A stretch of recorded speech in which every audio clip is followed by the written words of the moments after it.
That's right, we are live.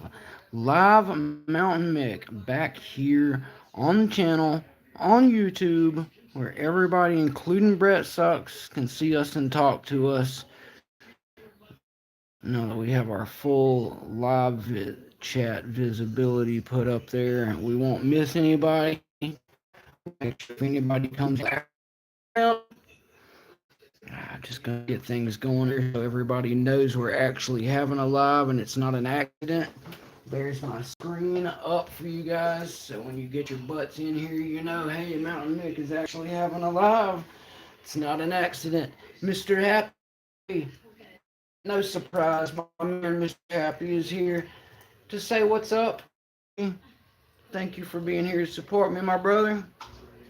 I'll probably flip us around here because I won't be able to, guys, if I don't turn us around here. And hopefully I don't have too many problems with signal. I apologize if I do have any signal issues. We will find our way through them. Guys and gals, it shouldn't be too bad here. Florida does give me the 5G, full 5G service at least. So we're not in the middle of nowheresville. I don't have full-on Wi-Fi where I'm sitting, but I do at least have 5G. We're not using it the worst possible. It has been quite a while, Zoe. That's why we're trying to get things going on here for you guys. Please remember to hit the like button, the little thumb, double tap your screen, thumbs up, whatever you got to do to get your like on there for Mountain1nM1ck. Please do that. I would greatly appreciate it. Trying to get my numbers back into the flow so that way people know people still watching and get rid of Mountain1nM1ck, because that would be terrible. Let me go grab my drink here really quick, guys.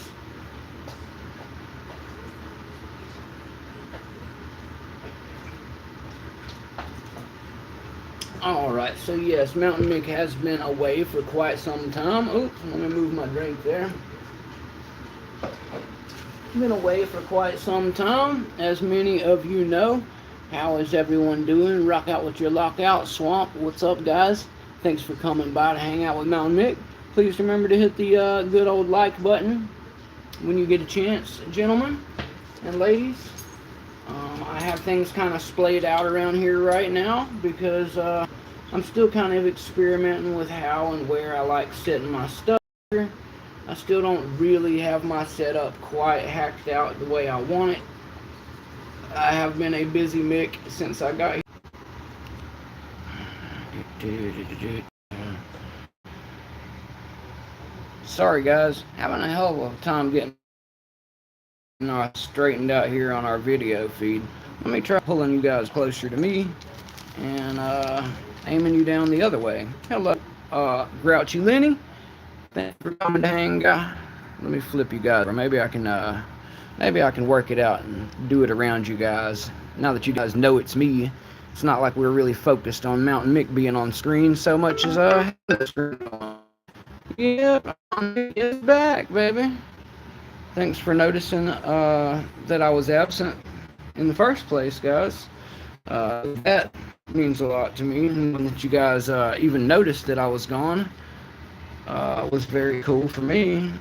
Trying to get things resituated here a little bit. This is my mom's little nutcracker mouse. As a tradition for many years, every year for Christmas, I get my mom a different nutcracker. Her and my sister and my grandmother, all the ladies in my family like to go see the Nutcracker real ballet whenever they get the chance. It's one of their favorite Christmas pastimes to go see the Nutcracker ballet together. I have seen it a few different times in productions, including the New York ballet production of it at one time. It's always a good fun time. If you need something to take your lady friend to, or a cultured guy friend, I would recommend going to see the Nutcracker ballet for the holiday sometime. It's a good time. you're into classical music. And yeah, that's just the gist of it, guys. I got my little mouse guy out there. What's up, Rabbi? I'm trying to make sure I don't miss anybody on your way in. I've got my live chat pulled up here. YTFP Chris, what's up? Yank that freaking pick. How are you guys all doing? I did try to message Cheese Grits before I came on here. If anybody sees our buddy Cheese Grits NyQuil, direct his ass over this way to the Mounta1nM1ck show. Tell our buddy Cheese Grits that Mounta1nM1ck has called upon him personally, and just let him know that just wanted to send my love his way. He's like a brother to me, and I pop in and out of his show from time to time, and I'm glad to see how much growth his channel has been having while I have been busy and away myself. I came back, and my man Cheese Grits has almost doubled his fan base, guys. So big congrats to him for getting out there and exposing more of the world to all of our favorite pastime, lock sport, the hobby of picking locks for skill and fun and not for nefarious purposes, which is what we are all here doing and trying to do, trying to learn and trying to get better at. Let's see, I got my dummies. Just trying to show you guys some stuff. We've got my classic setup. Trying to get around to showing pennies. You guys have seen them many times before, and usually I have them in a big wad of rubber band. And you may be asking yourself today, why does Mounta1nM1ck not have the rubber bands on his... I'm pretty sure I get better signal back here. Why originally I had everything set back here was because I was going to just only do this here. Which, to be completely honest with you, I thought Mom had fucking Wi-Fi before I moved here. Oh, really? Yeah, dude. I fucking... Well, I thought she told you that, but it's hard to... She don't stay on the phone very long when she talks. She's like 30 seconds and she's... I don't stay on the phone at all, dude. It's the Wi-Fi that I need. I use everything for Wi-Fi. Because I don't pay for TV. Just hang with me for a second, guys. I am moving the entire show to the original area. Give me 5 minutes and I'll have us all set up.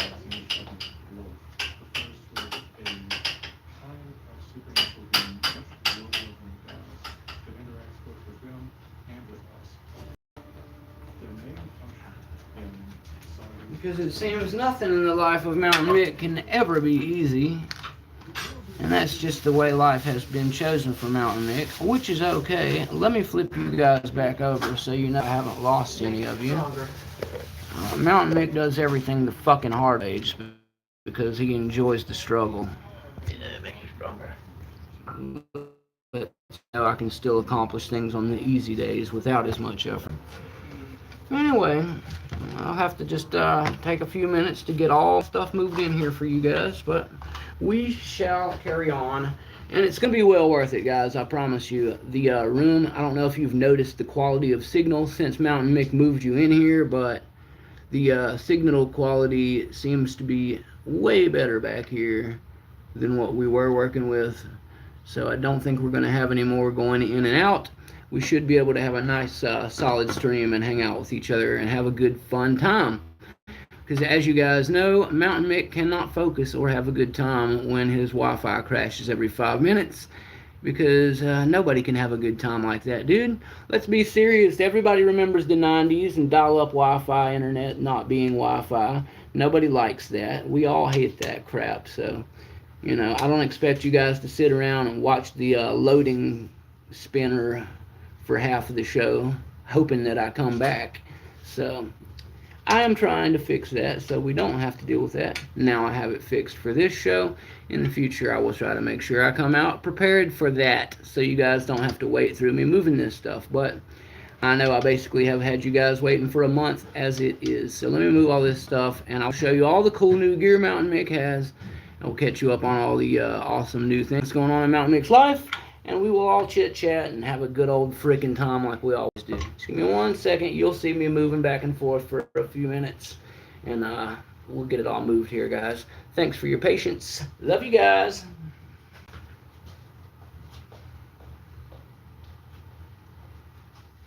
Thanks, Lisa. No, it's all right. I got this. I'm just trying to have a little fun. That's all. My people been asking me when I'm going to come on lately, and I finally have with Mom out of town, I finally have a little bit of time that I can squeeze one in here, so, yeah, I know I have time.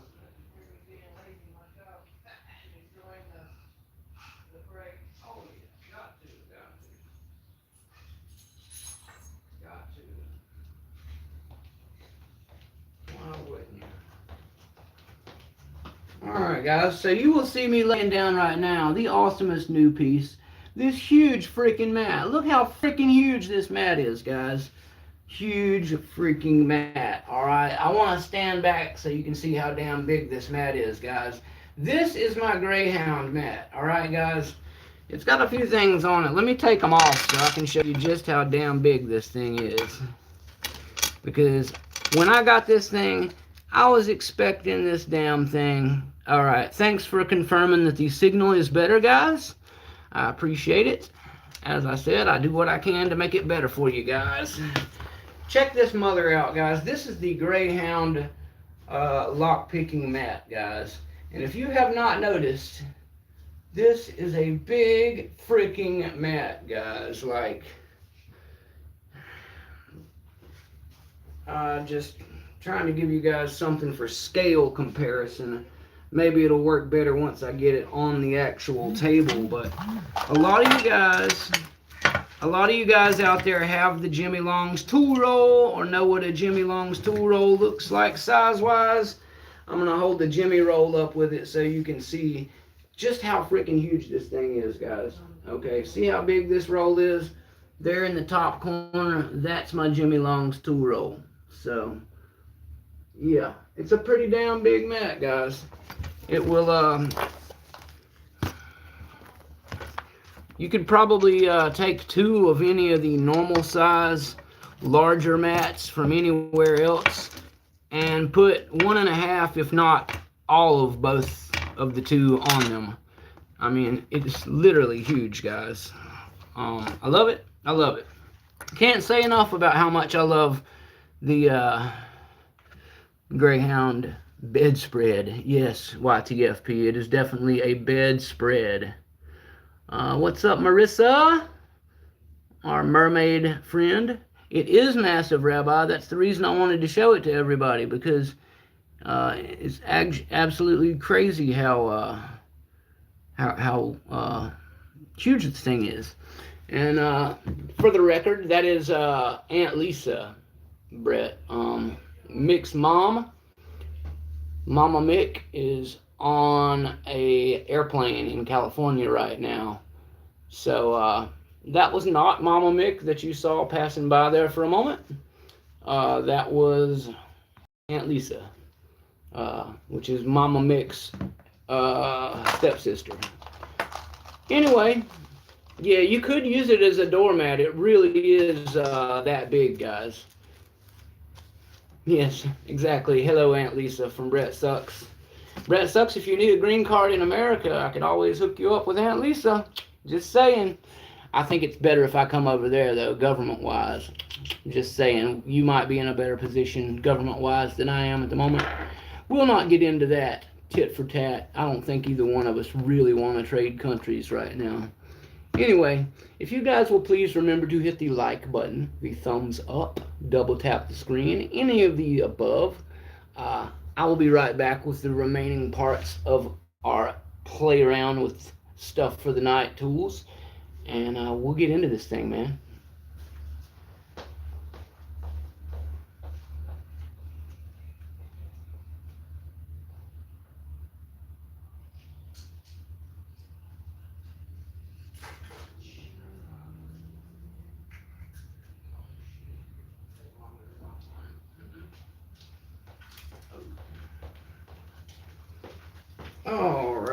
Righty. Damn it, man.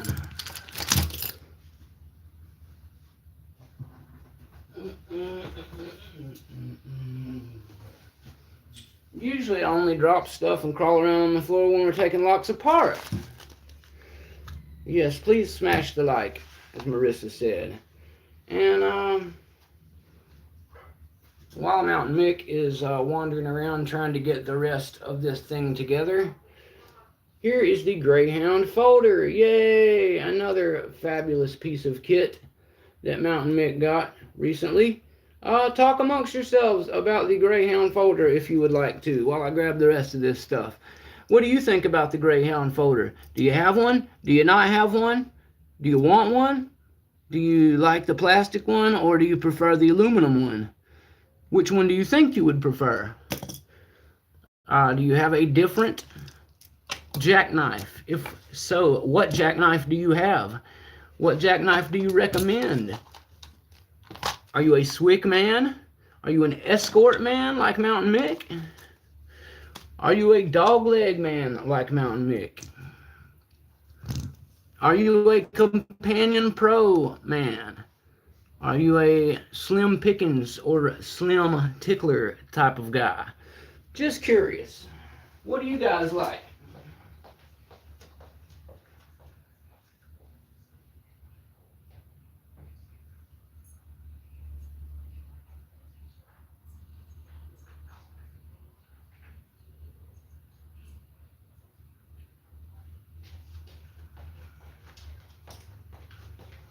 Sorry for the wait, guys. The reason this is taking so long is because I had so much stuff out that I was going to put away half of just to play around with. Some of the other stuff I had out just because it needed reorganizing. And overall, I had a bunch of stuff out because I wanted to show you guys some of the new stuff, play around with some of the old stuff, and talk about some of the stuff that's been going on in between. But I also had everything set up for the other room. And then, as tends to happen on Mounta1nM1ck's channel when there's not real good Wi-Fi coming from a real Wi-Fi package somewhere, my signal went completely to crap in the room that I knew it would. So we are moved into the better room, and now everything's going to kick ass.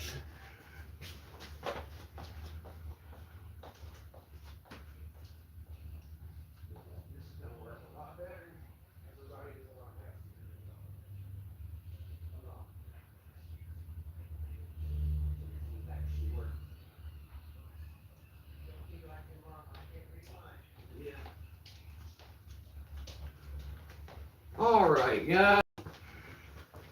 Almost done grabbing the last few things. This is one of the main things I want to talk to you guys about tonight, too. Have you seen one of these yet? Anybody? Anybody seen one of these guys yet? We're going to show this one off and go all through it and talk to you guys about it, too. Be right back.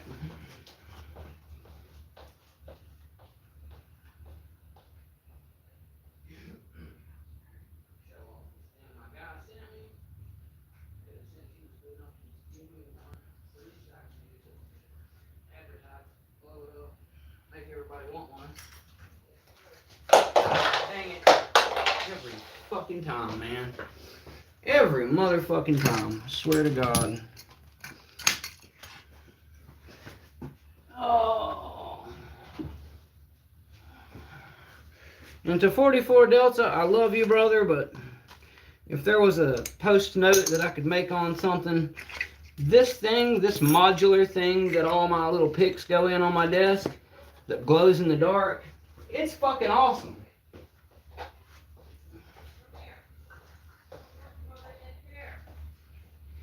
It really, really is magnificent. However, every time I go to pick it up, it doesn't matter if it's empty, if it's got stuff in it, it doesn't matter if it's been together for a year or for 5 minutes.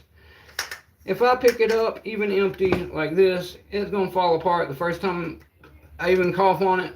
Whatever. I know it's not designed to be carried around in one piece all at one time, especially not with stuff in it, for obvious reasons. But, you know, all I'm saying is little notches could have been made little click, snaps, stops. We've all seen Legos for years, but whatever, man. I'm not gonna complain about a product I already love very much. I'm just saying that, you know, in retrospect, I've dropped the damn thing about 100 times now. So it would be really cool if it didn't fall apart like that. That's all.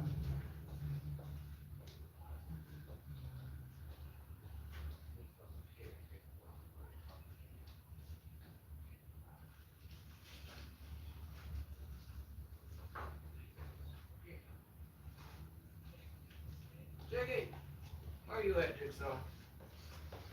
Jiggy. Jigsaw. Where'd you go, bud? Fucking shit falling apart. The cat's running away. I'll be right back, guys.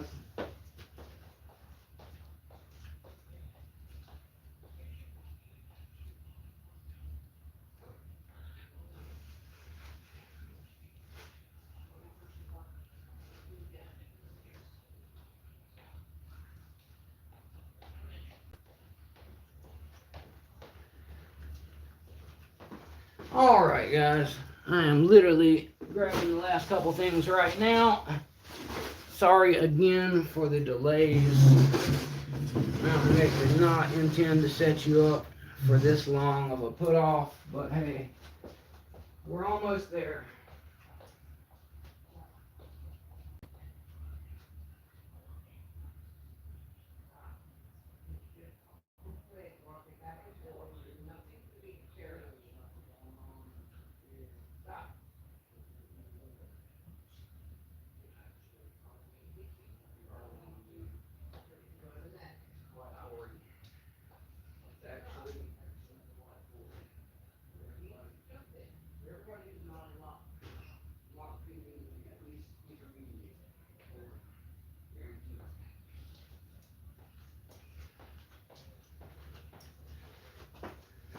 Alright, guys.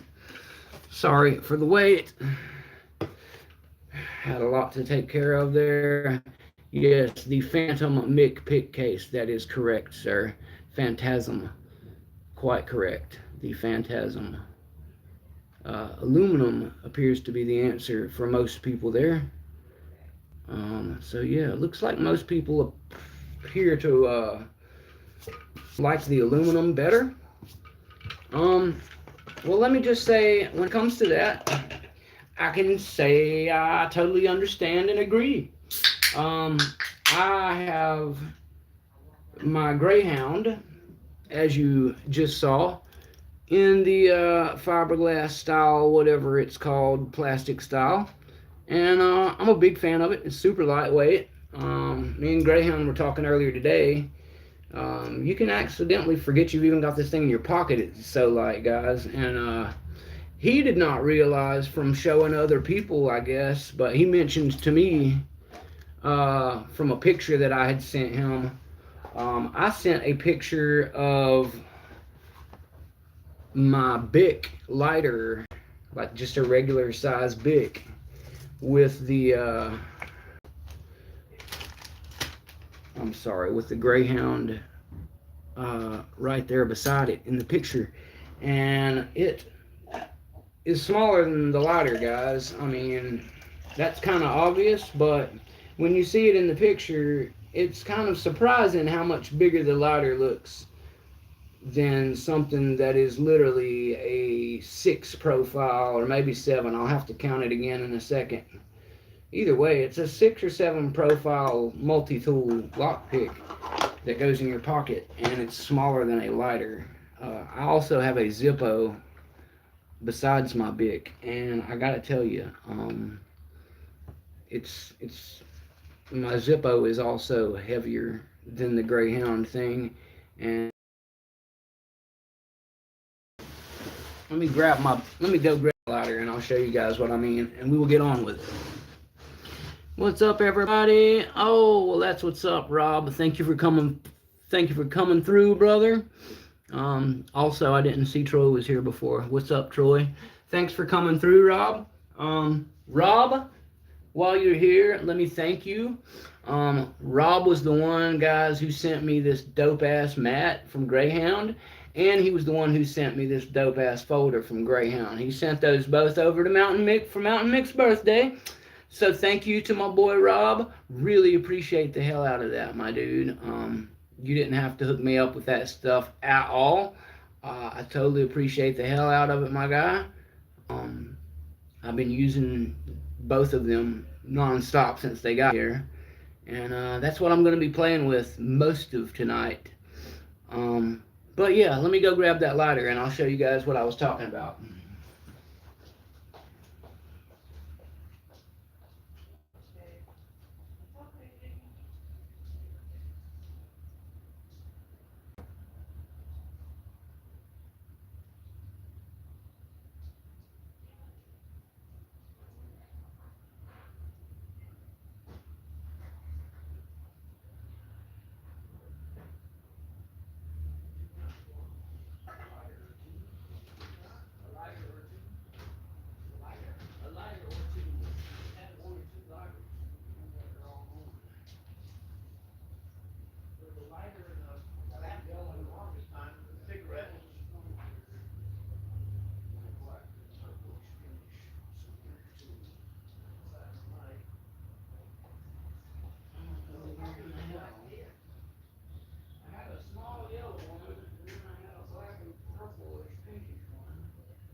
That's all that really matters. Alrighty. So, yeah, let me show you guys what I mean here, families. Let me get this shit out of the way. Alright, so this is the Bic lighter I was talking about. Just a regular black Bic. And then here you've got the Greyhound folder, guys. So as you can see, the black Bic, you could hide this Greyhound folder behind it completely because it's smaller, which means it's a pretty small one. And for the sake of showing you what I mean, size-wise, the only other one I have on hand to show you is the Sparrows Escort that I got from George Jim. They are vaguely... Here, let me sit down so my black shirt's not blocking the way for you to see this stuff, guys. But as you can see with the white background here behind me, it's a little easier to tell. The Escort is not a very big one. I've heard a lot of people say they thought the Escort was big. I do not find myself in that camp. I find the Sparrows Escort to be lightweight, aluminum, and a perfect little package all unto itself. I only brought it out to show it for size purposes here. I am not really trying to compare the two of these tools. If you would like a comparison of these tools, I can give you one, but that is not what I came here to do right this second. We'll get into that as we go along, but what I really meant to do is we will spend some time talking about both of these throughout the video, naturally. And you guys know that I have a pretty long, as my experience with lock sport goes, love for Sparrows and going along with their stuff. As well, you guys know, I have a very good friendship and love for our good brother Greyhound over there, out there in the West Coast, and his buddies at Southern, Aaron and those guys. So big love to Greyhound and the guys at Greyhound Lockpicking or GreyhoundPicking.com, and big love as well. What's up, Nola? Later, Grouchy Lenny. Thanks for coming by. Merry Christmas if I don't see you until then. Appreciate you stopping by, sir. But yeah, you guys know I'm a big fan of both the Big Dog and Sparrows. So, that being the case, I am partial to both of them. But I feel I can still make a pretty unbiased, pretty... You guys know Mounta1nM1ck. I don't BS you guys, man. Like, while I do have my own personal loves and flavors, I don't have the problem with separating myself from what I know that I like and is an opinion from what I know is separate from opinion and just undeniable truth. For example, sparrows is one of my most favorite uh, lockpick companies, as many of you know. Big fan of them. Just talked to them in an email earlier this week. Standard greetings to Brett and everybody who can see him. But yeah, I just made another email back and forth with Sparrows earlier this week. My birth certificate did come in, guys, so I wanted to update you on that. Mounta1nM1ck's birth certificate came in. I also have my license renewed, so my driver's license is all good and everything here in Florida, on North Carolina. Both ends are taken care of good. All previous outstanding suspensions from speeding fines or anything like that are lifted or gone. And Mounta1nM1ck is totally free and clear to legally drive anything with 2 wheels, 4 wheels, and whatever the weight requirement for a C class vehicle or under might be. So yeah, any car or motorcycle I can drive legally again.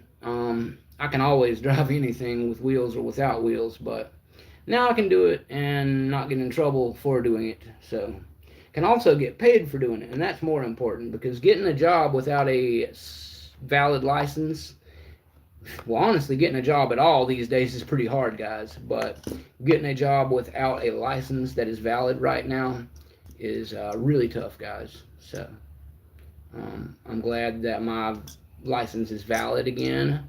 Uh, I only had a few $100s I had to pay for a ticket that kept me suspended, but man, it's been a nightmare a few times in my past trying to get that stuff straightened out. So anyway, just happy to say that Mounta1nM1ck does have his birth certificate back, does have his license back to legal, is back in Florida, does have a beautiful baby niece that has just been born on the 11th, which is a month to the day after my birthday.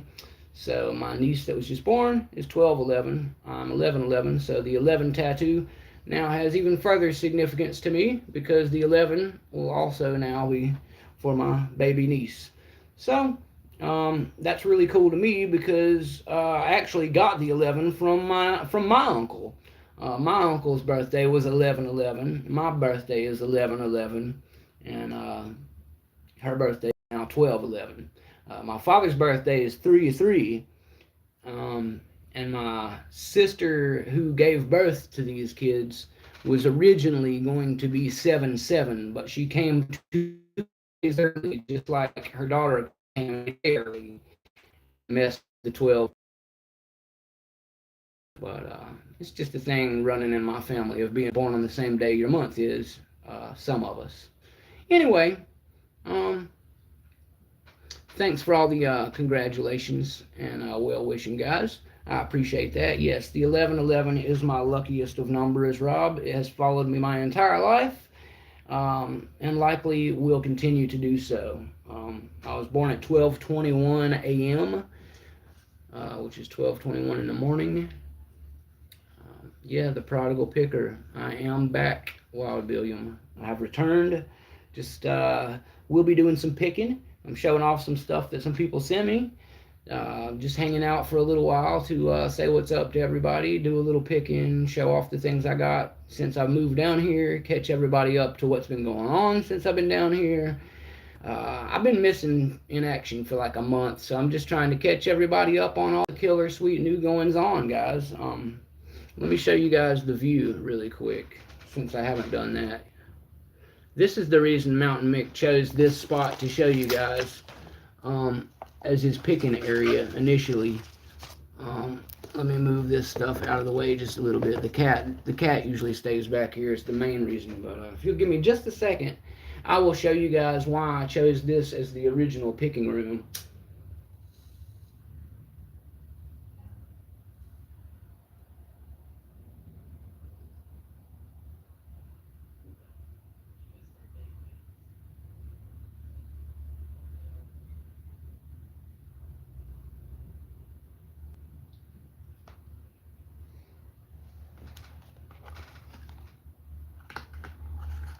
Let's see here. All right, guys.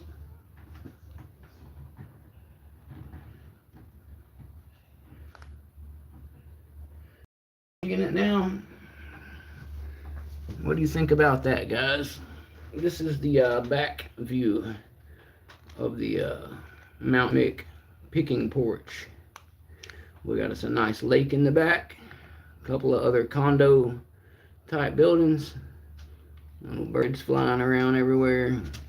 Just a nice, beautiful, scenic view type spot to sit and do your picking and hanging out and BSing around. And I figured that, it looked like a good enough spot to prop up and do my picking. I personally like the view a little better at night. Yeah, picking and fishing on your back doorstep. I'm not sure how good the fishing is back there yet, Brett. It is a pond, so there's a possibility that they have fish in there, but the people of Florida are weird about stuff like that, Brett. They will let the kids go fish out there, but if I go out there as a grown man, they will talk smack. So it really just depends, bud. They, you know how silly things can be here in America, Brett. If somebody isn't getting paid, then somebody's complaining. That's how it always works here. Somebody's got to be getting paid or somebody's complaining. And if somebody's not getting paid, they're the one complaining. Anyway, never ends here.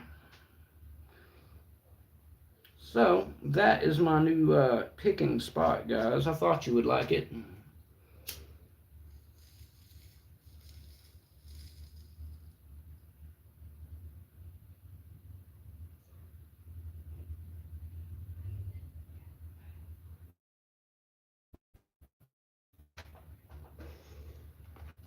Trying to... Sorry. 1 second to get caught up here.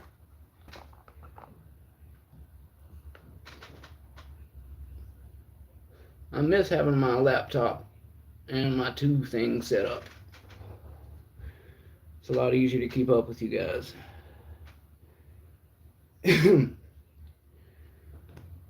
Yeah, there are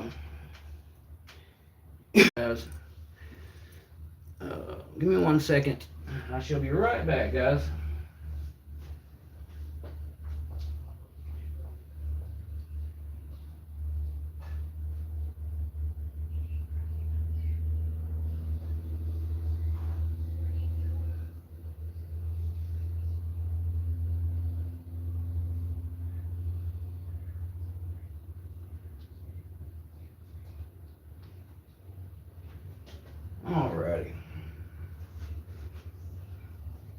Alrighty, sorry about that, guys.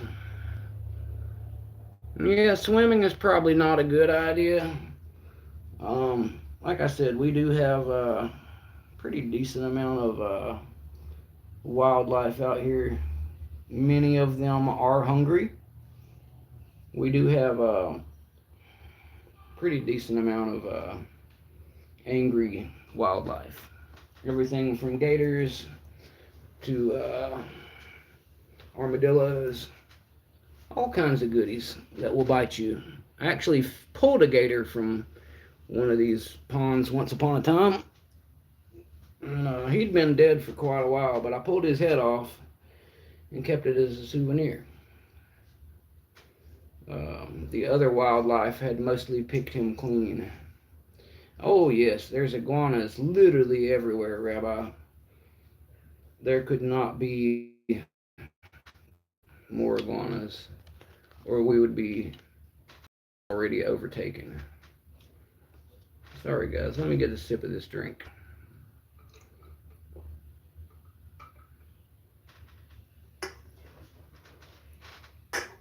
And let me get a lock to play around with here. And I will try to angle you guys where you can see what we're doing here a little bit differently. Thanks for your patience. Mountain1nM1ck is still getting used to the ever-changing setup of stage equipment and areas that I pick in. But very soon, I will get back to the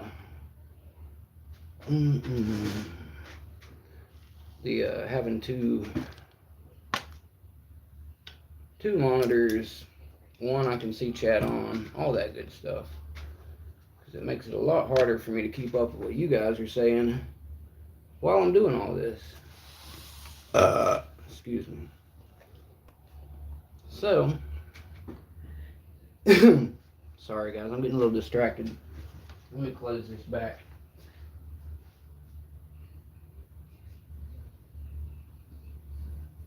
A little better here. There we go. Let me close this other window here a little better.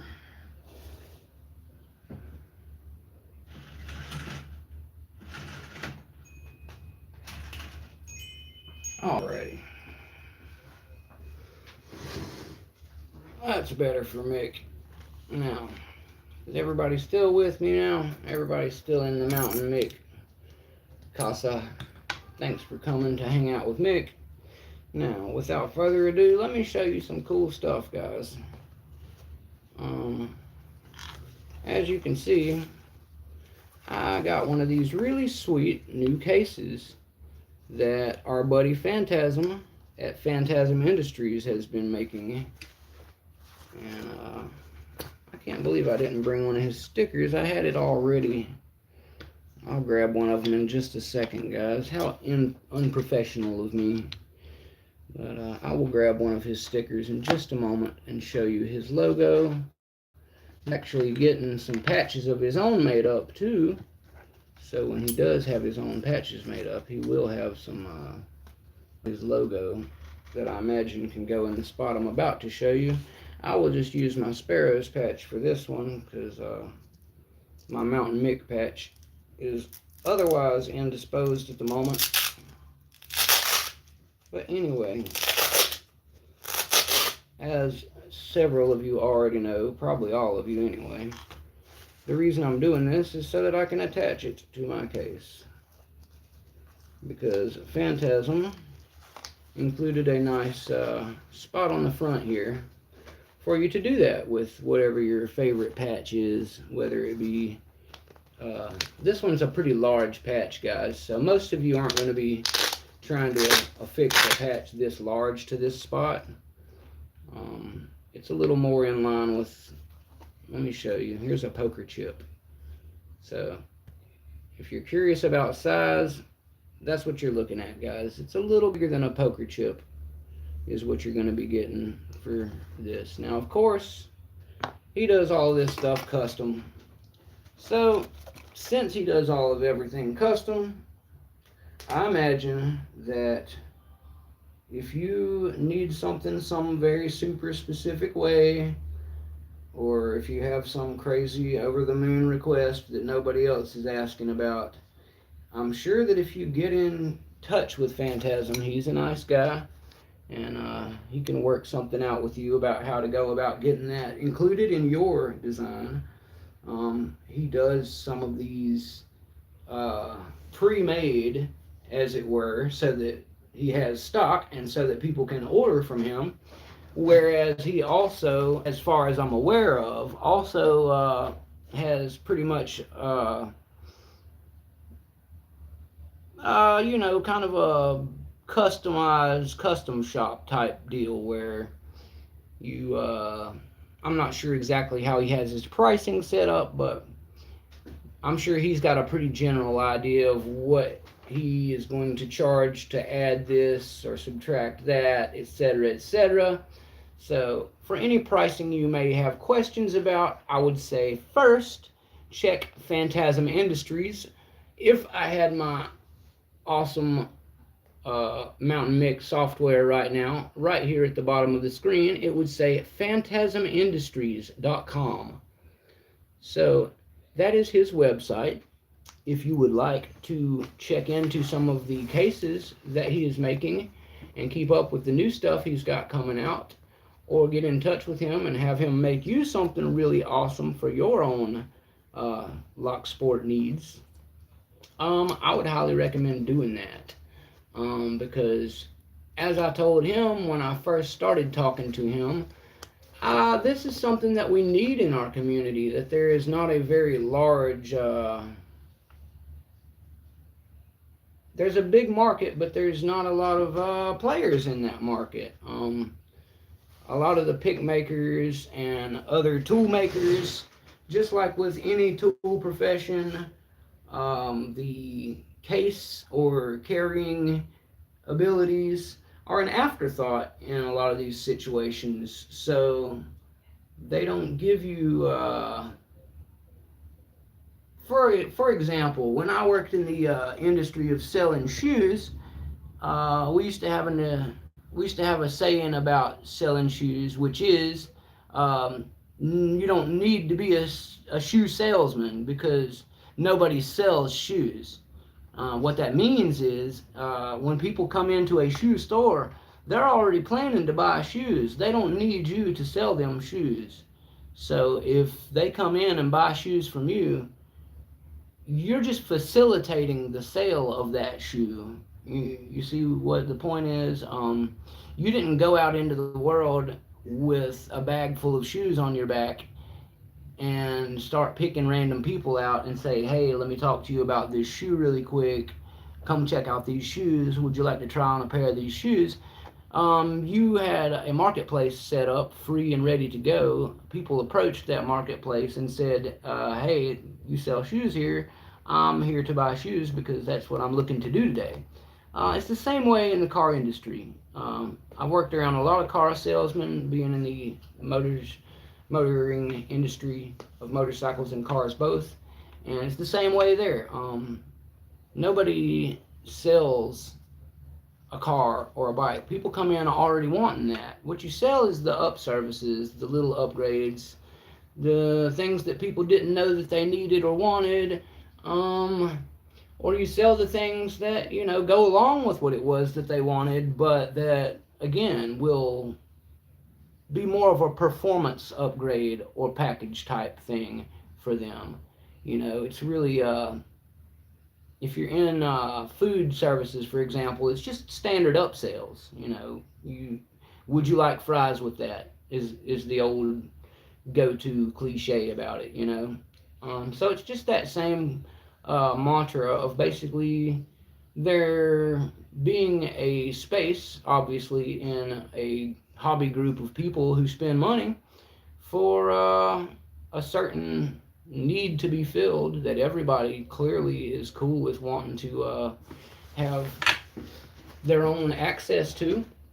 And I can't blame them there. I myself am right here in that camp with them, so that's why I contacted him as quickly as I found out that he was doing these, because I will be full disclosure about it, guys, because I'm not a bullshitter. So let me just tell you how it went down.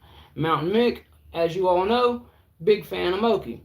Mounta1nM1ck, excited about new Moki case that was coming out, as you all know. Still love the new Moki case. Big props to the people at Moki. If it weren't for you guys and the Moki tutorial getting the ball rolling for my guy to actually see that this is something he's capable of doing, and to see that something he is actually able to accomplish at a professional type level,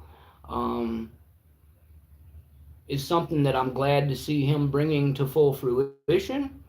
And I'm not just happy for him. My happiness for him starts as a friend, of course, because, I love to see my friends do well. I love to see them bring new cool things to the lock sport. And that's part of it too. It's for lock sport and everybody. But I guess what I'm trying to say is, I love to see grassroots right here among our community creations made by you guys and brought up from within the community. Like our Jimmy Longs or Moki. Greyhound is a prime example for most of us to point toward. That's one of the reasons that I love so much that we have the big dog with us, guys. I don't think I stress that often enough as I should, but um, I never approached him initially, uh, dog pack wise, with that purpose in mind.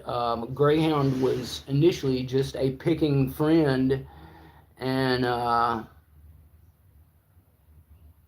guess I would say somewhat of a mentor into the video aspects and community aspects of lock sporting, but I just mostly considered him as a friend. And when I got to meeting Professor Classic Stang, he, I guess, was probably the one who originally asked Greyhound to be with us. I'm not honestly sure about that. I just knew that I wanted GQ Man to be there for us as far as helping with the foundation and security, because he's a whiz at that stuff. And so I told him if I was going to be involved, that's who I would want to bring in for that. And we were lucky enough somehow to end up with Greyhound among our starting lineup. So Greyhound, being a great guy, um, good friend, he also, is a great picker and knows a lot of people within the industry, it turns out. I didn't know that when I first met him, and I actually ended up parallel meeting him through Sparrows, because he went to DEF CON and met them there, and I was talking to them then, he was talking to them then. And anyway, just one of those little simpatico things. But I guess what I'm trying to say is having the big dog himself, Greyhound, among us at the dog pack has been a blessing, guys. He's got hookups, man. Not to mention, he's got a great little project company of his own going. And like any friend or company that I like dealing with, he listens, the little doggy in the window, things that he's doing now. You guys have seen them, the little 3D prints that the big dog's got going on his dog legs now. That was something that came from just a few ideas me and him were tossing back and forth and around. And I'm sure that, the dog leg itself and some of the other concepts that him and Broke have churned out have come from similar think tanks. And that's one of the beauties of this sport that I think Mounta1nM1ck is most attracted to, guys, is I've always been into creating things and do-it-yourself stuff. I've always felt like if you've got the right tools and the right attitudes, you can build or make or do anything you want. And being able, thanks to the internet and the dog pack and Reddit, to establish myself with a ton of like-minded thinking people who also are capable of things, I've found new friends and people that I had no idea that I would meet and get linked up with, and I love it because some of you guys can do some of the things that I can't do, and I can do some of the things you can't do, but we're stronger together, and then we end up with great stuff. All right, look at this, guys. I just want to point out here really quick. This is my main kit that I'm going to show you guys for this little show here today, okay? Now, this isn't the direction I was going with when I brought this out to talk today, but it's something that I just realized sitting here just now that I wanted to point out to you guys while we're talking about this grassroots type stuff. Now, of course, the Reaper, it's in there. It's where my EDC stuff is. But where did the Reaper come from? The Reaper came from Mr. McNally and the lockpicking lawyer. They both started out doing what I'm doing right now as far as this goes. Now, naturally, they both had real lives and hobbies before that. That's not where they're made their living. Either one of them, they both got their money made before they started picking locks and playing with us, guys. If you didn't know that, I'm just here to tell you. The lawyer part was where he got rich, and the whatever Mr. McNally was doing for special forces or whatever before that was likely where he got his money beforehand. But anyway, I'm not here to talk about how they got rich. I'm here to talk about how they were just regular guys doing a hobby, and many of the things that are in my own kit today are from people just like that. And that excites me. That is why I'm here talking to you guys today. That is what excites Mounta1nM1ck. Look in my EDC. What do I have? What do I have in my EDC? Well, I've got an array of picks, but in that array of picks, I've got things that have shrink tubing people have put on them, including myself, and some that Troy put on before he sent them over to me, blah, blah, etc. And these are just some random picks that I keep in this case because they don't fit with any of my other stuff and because they're my go-to quick grab set. Now, moving on, what else do I have? Let's just overlook the big fancy pack of Sparrows holiday picks and get back to the maces. You guys know I love my maces, man. Mace 1 and 2, another right out of the group kind of foundation thing. And the 3D print case, Walt Cade, that's one of our guys, home brewed, heart the size of Texas. We love him.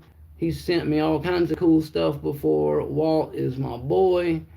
Big shout out to Walt Cade, wherever you're at today, Walt, doing your Christmas auctioning, I hope. Enjoy it, sir. Got nothing but love for you. I hope you make your way by here soon. But yeah, that 3D printed case from Walt. Love it. Did I love my maces before I had that case? Yes. Would I put them in something else and would it be just fine? Yes. But would I like it as much? No, I would not. That 3D case Walt made is the shit, guys. It fits in my cell phone, a wallet, anywhere I want it to go. It is the awesomest little thing that could ever be made to put in. And it fits perfectly. Moving on. Look around the rest of this case, guys. Take a really good look at it. Besides the McNally case, what do we have here? Well, we've got some Sparrows turners. The curved turner set here up front. We've got a Reaper set of turners right here beside it. And then we got some Mounta1nM1ck turners sitting here beside it. That's my whole turner lineup. That's everything I use turner-wise these days, and I barely ever touch anything else. That's the truth. Those are my... I barely ever touch any other turners, guys. Those are the main ones. Curved Sparrows, Reapers, Mounta1nM1ck, and that's about it. Now, what else do I have over here? I've got a Bare Bones. Shout out to the Aussies, Elijah, the Pocket Women, all the folks down under. And what else does the rest of my case have in it? Mokies.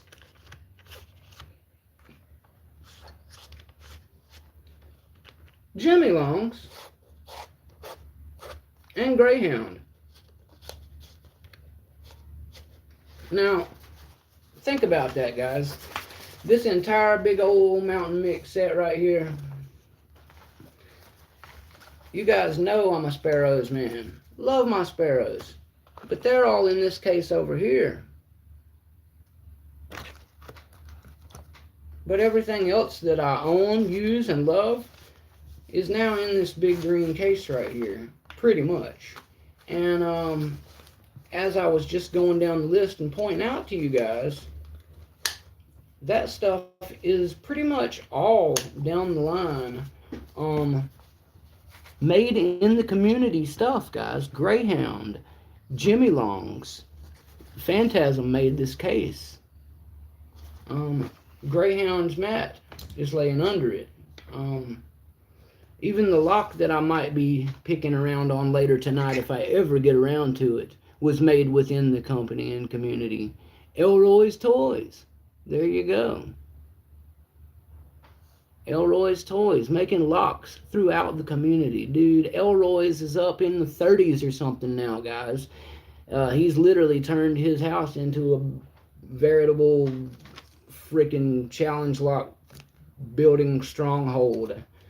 I think he's probably made every lock into his house into a challenge lock at this point.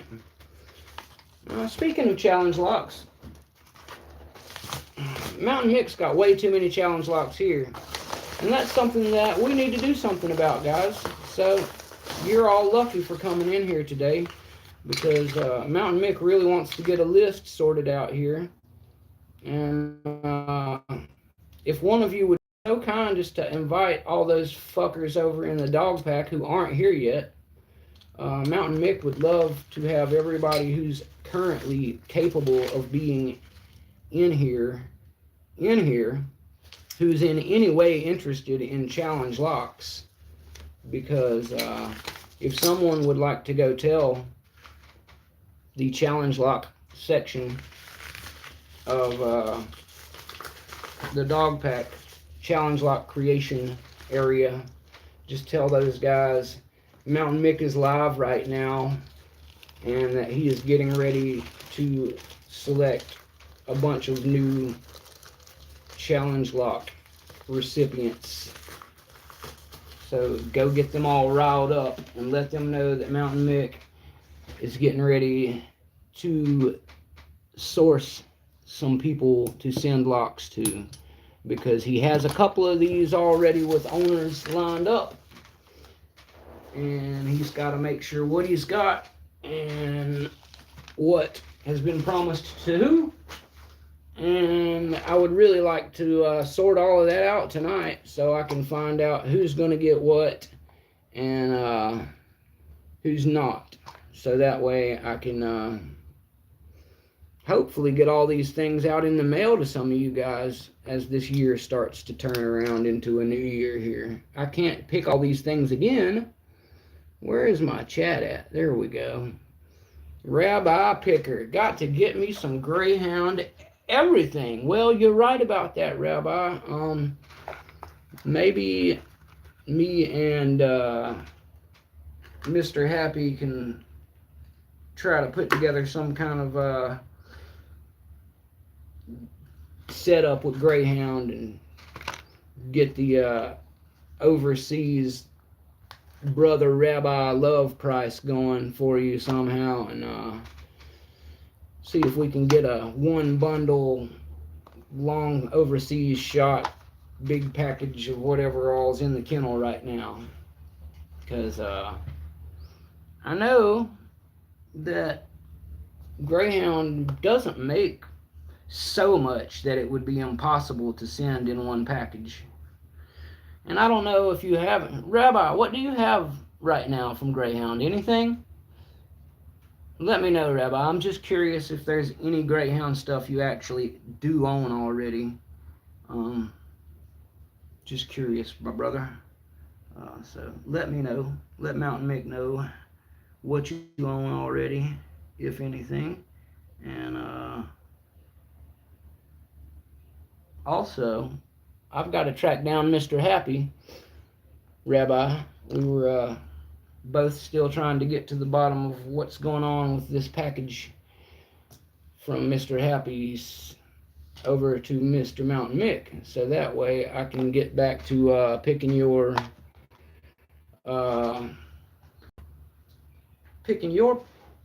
locks, sir. Because I believe you sent me some locks that I haven't seen yet, if I'm not mistaken. I could be wrong there, but I'm pretty sure, unless I totally missed something, that I've still got some locks from Israel coming this way. And they have not made it to me yet, but that's okay. Because Mountain1nM1ck has been way too busy to actually pick anything. Otherwise, I'd have been showing you guys me trying to pick this Elroy lock. So, if anybody thinks that I have been avoiding Mr. Elroy's Toys lock, do not worry. That is not the case. I have not even touched it yet. And you'll be able to tell that when you see me trying to pick it. Once I start trying to pick it, you'll be able to tell that I did not cheat. Because it will not be opening up soon or anything like that.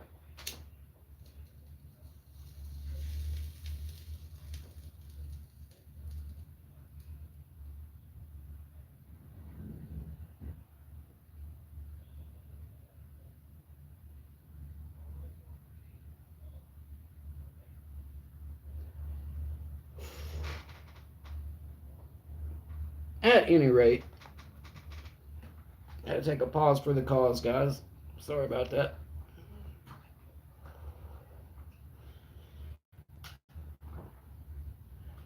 Mountain1nM1ck just taking a quick pause for the cause. But yes, hopefully very soon, Mountain1nM1ck will have some Wi-Fi, full-blown Wi-Fi, where he can do the good old restreams like the days of old, and we can invite some of our friends on here. Now, naturally, if any of you guys with your super strong Wi-Fi would love to just host a restream and invite your buddy Mountain1nM1ck, I would be happy to also come along to your channel and tag along and run your numbers up so that our friends can all see us, hang out, and have a good time, and so that we can do it with better quality streaming service. Doesn't have to be right now, though. No biggie. I'm getting ready to turn the lights up a little and start picking on a few things. I was just trying to get the mood set here for you guys a little bit. How do you guys like my new cup? Miss Mick got this for me. It is Art the Clown, of course. I'm a big fan. Me and Miss Mountain1nM1ck are big fans of the horror genre. So she got me a very cool Art the Clown cup, and I got it from her not too long ago when this is the reason I wanted to use this room, by the way. Mr. Happy, I don't know if you're still with us, but I've got adjustable light in this room. So yeah, I'm not sure if you're still here right now, Mr. Happy, but the adjustable dimmer overhead light was one of the attractions initially for me to this particular room. Oh, of all things, I didn't bring my damn did not bring my freaking can't even think of what it's called. Damn, guys. Mountain1nM1ck is blanking today. I've been out of practice. I was trying to say that I forgot to bring my vice. I didn't bring my vice out here to play, guys. But it's okay. We got plenty of stuff to play with out here today. Awesome, cool, big Phantasm case. Really love the Phantasm case. What did you guys think about the Phantasm case, by the way? Let me know out there in chit chat land what you guys thought of the Mountain1nM1ck Phantasm case. Phantasm actually designed that one specifically for me. We were chit chatting throughout the development process, and he basically made all the design elements himself. And so when I say we worked on it together, what I mostly mean to say is he said, would you like a custom case? And I said yes. And of course I told him, you know, Mountain1nM1ck gonna want some lime green, which he already knew. He had it ordered and already on the way. So as a good friend would do, he got me the lime green connection. Thank you, Phantasm, for that. You guys know that Mountain1nM1ck loves his lime green, and it goes on basically anything he can get his hands on that has it. And because the entire idea originally was to get something that my Mokies would fit in, naturally having a lime green case just seemed like the natural way to go with that for Mountain1nM1ck, who already loves his Moki and his lime green. So anyway, that was the reason for choosing that. Hey Sus, what's up, brother? Sorry guys, my chat froze there for a second. Rabbi says CI and Sparrows is all I got. A couple including your first challenge lock. Happy still here. Sorry guys, I'm just getting all these caught back up. Got your package all packed up and labeled, but haven't gotten around to making it to USPS. Oh, well, that's cool, Mr. Happy. We're not worried about the package not making it. We're just worried about the package's safety. As long as you have it, no sweat, brother. Looks good, but I think you might have slightly overfilled it. Are you talking about this, Brett? I feel you're talking about this. And while I understand where you're coming from, this doesn't stay in it all the time because it's my everyday carry, as is this. And whenever that's out of there, all of these turners would be gone too. So it would basically just be all of this and then fold it up whenever I've actually got it sitting around. So like I said, technically my EDC would be these, but then if I wanted to really go gung-ho, I'd grab this big whole lime green case. But I probably wouldn't do that because I'd probably bring the Reaper part that I just showed you and then bring my rolled up modular jimmies to supplement. Maybe even bring my actual Reapers, which are not in either of those cases. And, you know I'm going to have my sparrows with me anyway, Brett Sucks. You know I'm not going to leave the sparrows out. So, yeah, there will be options. There will always be options. As you know, Mounta1nM1ck is not going to be short on picks. You can rest assured there. I will even be sure to have both my escort and my doglegger, which is what I've gone to calling this thing. This is the doglegger at Mounta1nM1ck's house now. Anyway, so yeah, let's talk about those two things for a second. Why not? Oh wait, let's see what you guys want to talk about first instead of me yapping on. Hell of a lot better price than the new Moki case for sure. Yes, YTFP Chris, I must fully agree with you, sir. The Moki case, I was really stoked about when I saw the camo. Super stoked. When I saw the shape and the lime green, super stoked. When I saw the initial price, not very stoked, but was still gonna get it. But that's because at the time, the only things that I knew on the market that existed were just that. A new Moki setup and all the old suspects that I already did not use or did not want. So, when the Moki came calling, I was actually pretty excited to buy it, even at the price they listed it for. So Moki should be kind of shooting themselves in the foot because of Phantasm as far as Mounta1nM1ck goes. Because do I still want the case from Moki's? Yes, I will not lie. I do still want the Moki case. But let me say that the only reason I want it is based out of pure and simple collector hoarder syndrome. I do not need it in any way whatsoever. I can't justify needing it even for space sake. Even if I could, I would probably just have Phantasm make me another one because, as you pointed out, the price.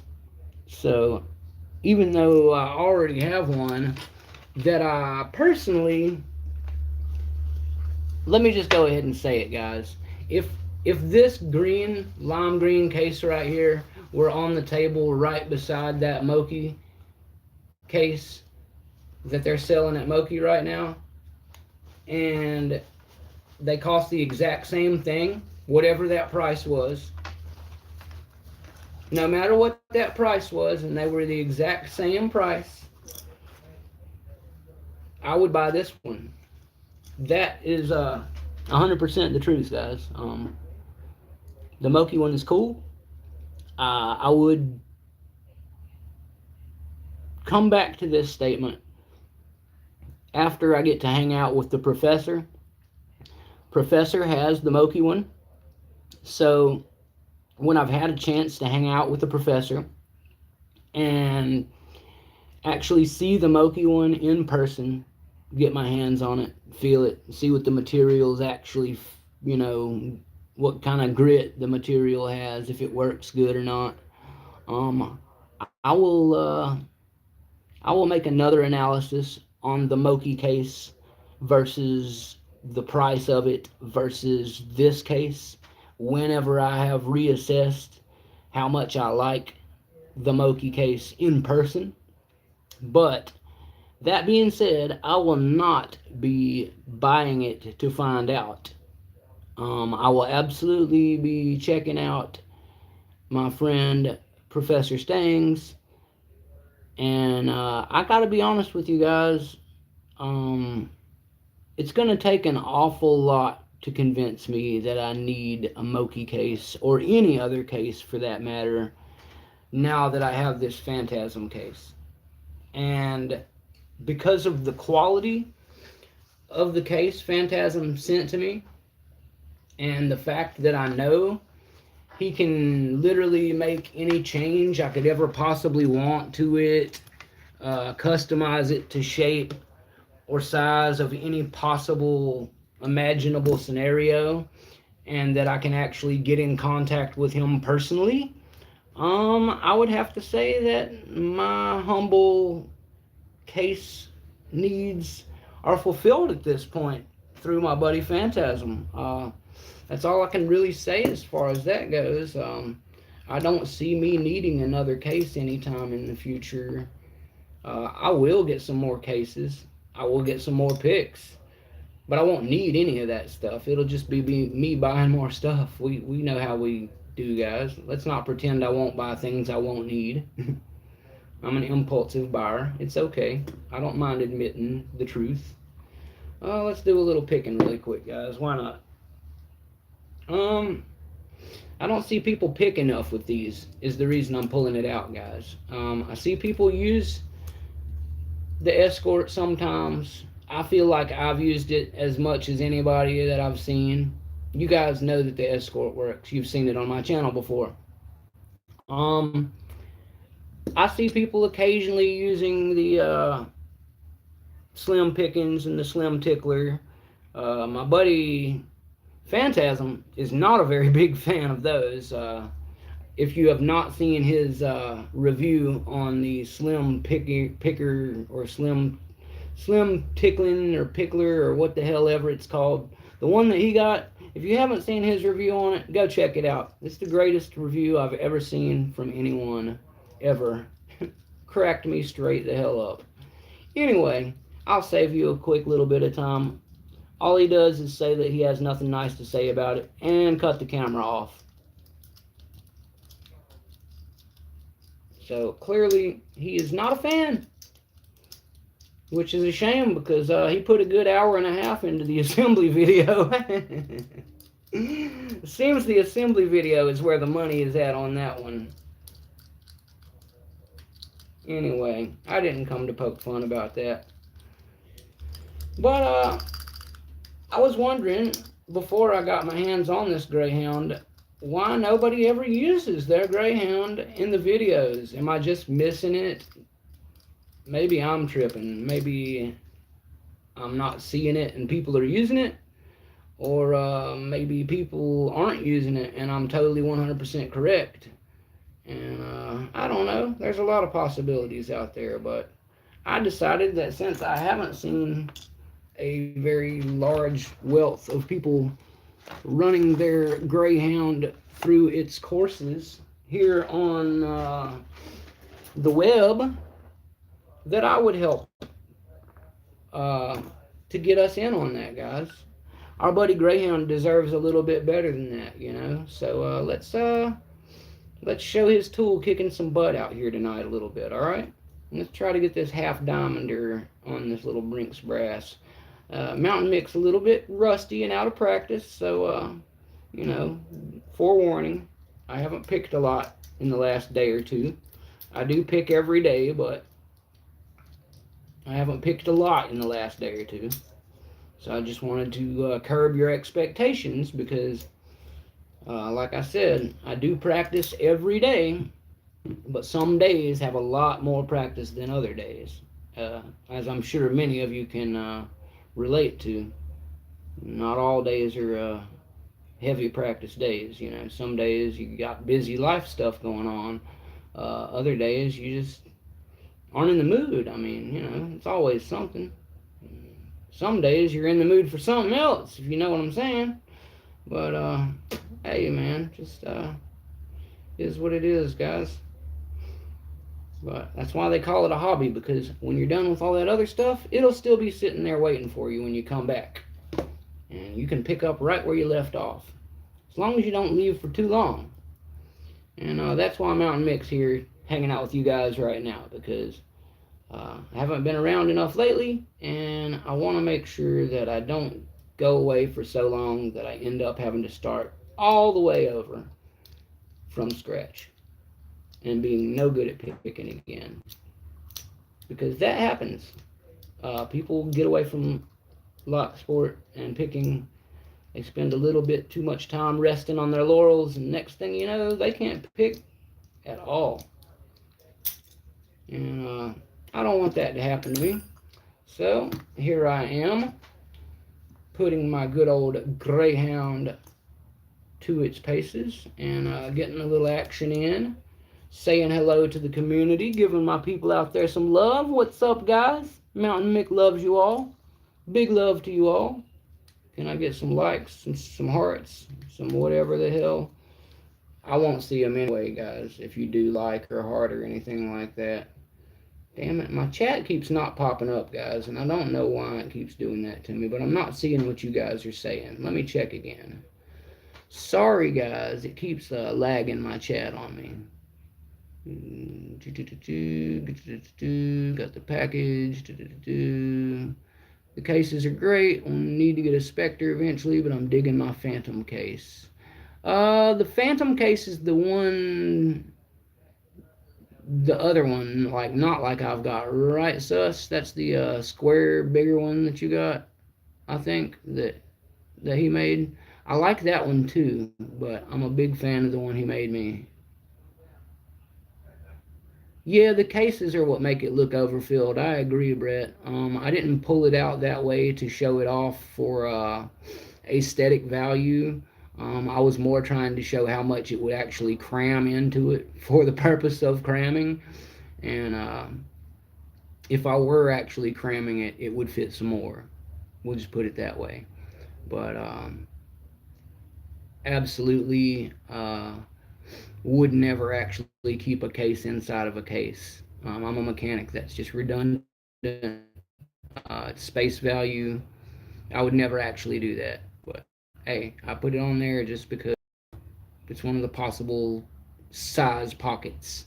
That's one of the reasons I stuck it in there too, because the size of that pocket area is the only pocket in the whole case made that size, so that you can stick, you know, like I think he was more going for like a notebook, or if you have one of those little Southern Specialty mini leather wallet type things with only a few of your turners in it. I think it was more for one of those. I don't think it was really specifically engineered to have an entire Ranger case in the back. But I agree with you, Brett. It does look a little crammed when you do it that way. Hell of a lot better price than the Moki one, though. Chris is right about that. I got nothing but good things to say about it, guys. The Moki one, I agree, is I agree, Mr. Happy. It is a U.S. specific thing. The Moki is not that expensive until you have to pay Donald Trump. Once you have to pay Donald Trump, it gets expensive. Oh, Rabbi, I'm sorry that we're losing you, brother. Thanks for coming by, Rabbi. Just know, Mr. Rabbi, that I actually went live tonight just for you, brother. I was already kind of tickling the idea, and I hadn't made my mind up. And when I spoke to you online just a little bit earlier and you were still awake, I decided, you know what, the Rabbi's been patiently waiting.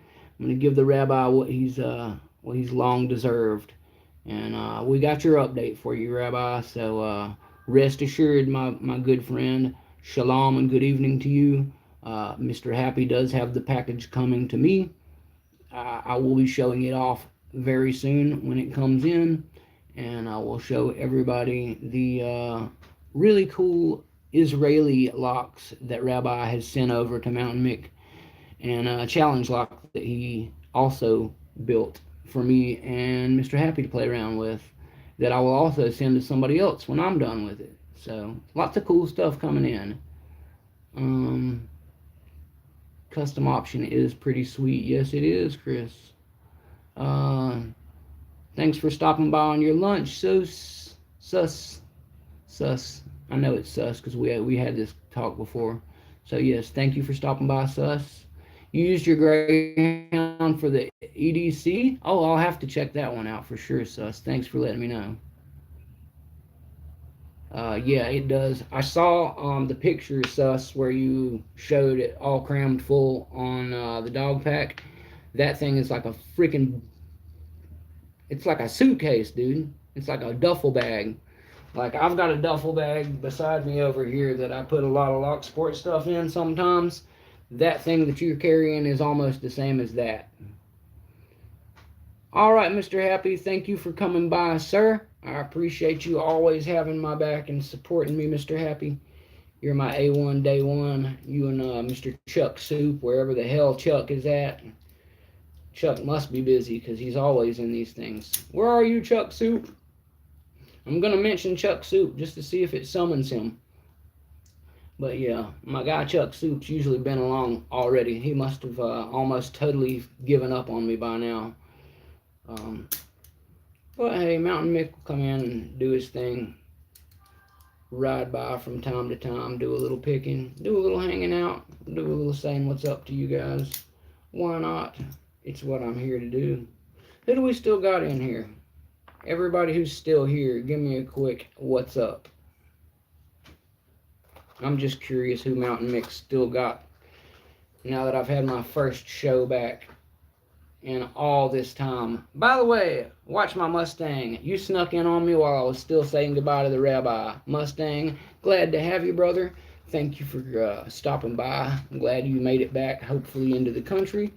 And hopefully me and you can get up and hang out somewhere in Florida here sometime soon, my brother. And yeah. All right, so let's see. We got Mr. Happy checking out. We got, oh, let me drag you guys up here for a second.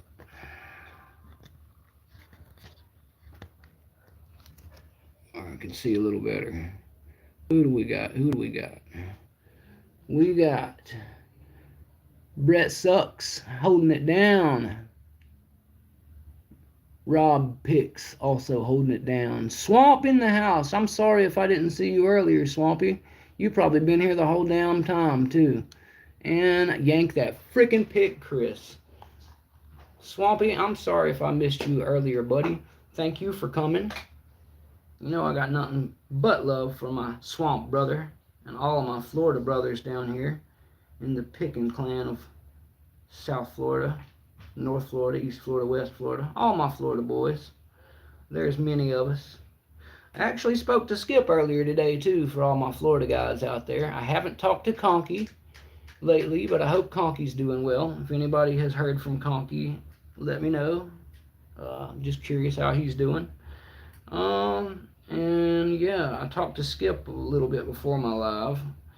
I forgot to tell Skip I was going live, but at any rate, I said hi to him and his wife a little while ago before I came on live. And let's see. What else? Just trying to get everything all squared away here. But yeah, mostly just been picking around with the new Greyhound. Also, using my new Greyhound mat to set everything on has been fantastic. All the tables here, as well as at the last place I was staying, were glass. So when you're using really big, heavy locks and metal tools all the time on top of glass countertops and tabletops, it is good to have a nice thick padded mat. And this Greyhound mat is not only a really big mat, it's nice and thick, guys. I've dropped a couple times like a heavier lock on the table, like to a degree I thought maybe would have broke my table. And thanks to the really padded lock Greyhound mat here, I do not have a broke table on my hands. So really stoked about that.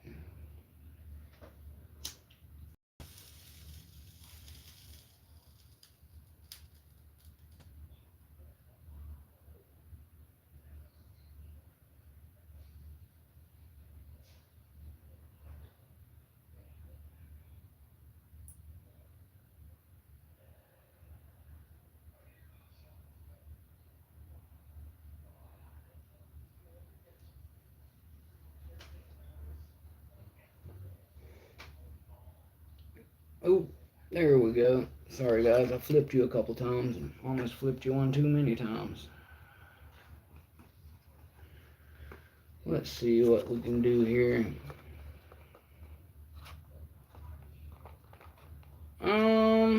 What about you guys in the chat? Anybody in the chat currently who needs a challenge lock? Any of you guys desperately aching to have someone send you challenge lock your way? Let Mounta1nM1ck know. Because as I was trying to tell everyone, Mounta1nM1ck has a decent little stash of them built up here, and he really needs to get some of them going back out. And now that he has an address again, we can accomplish some of that. And let me show you what I have to offer.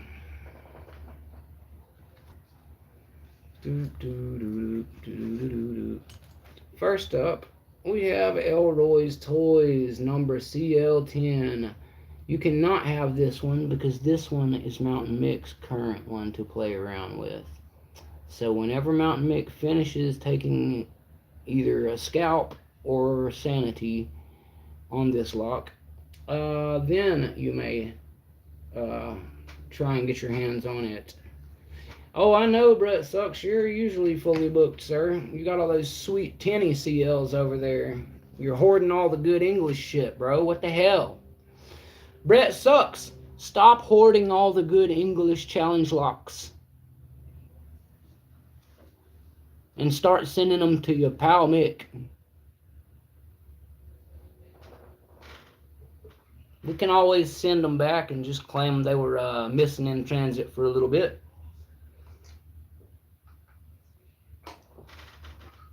Just tell Tenny I will send him one of my kidneys. And Tenny can hold on to one of my kidneys as, you know, kind of a good collateral. I know a Tenny is not a easy thing to come by, but I think I can come off of a kidney for a little while if he'll hold on to it for me in the freezer and keep it in good shape. Just tell him to make sure he feeds it a Guinness once a day. It's going to need a Guinness once per day and a potato once per week. That'll keep it with all it needs. That's all an Irish kidney needs to stay alive. Guinness a day, potato a week. That'll keep an Irish kidney perfect health.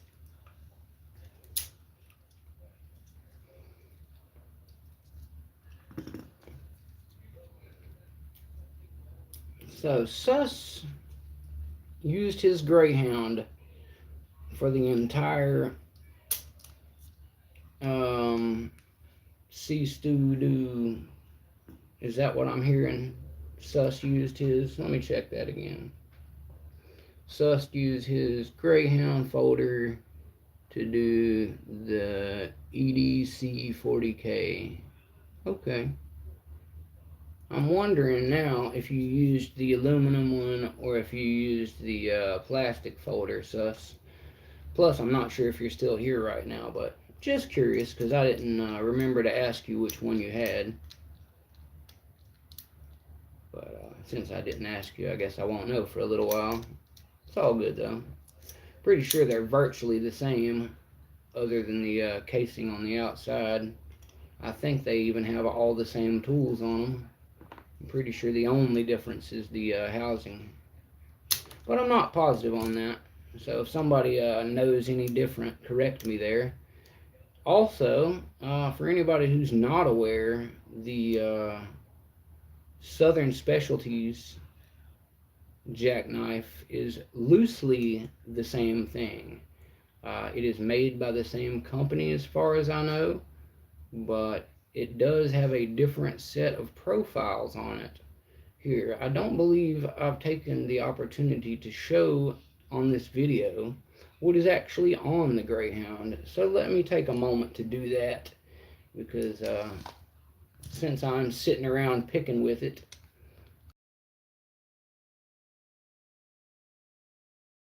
I would imagine the metal audio might give slightly better feedback. I would think so too, Brett Sucks, but I would have to try it to know, because I only have two to compare, and there are too many factors there, as you know.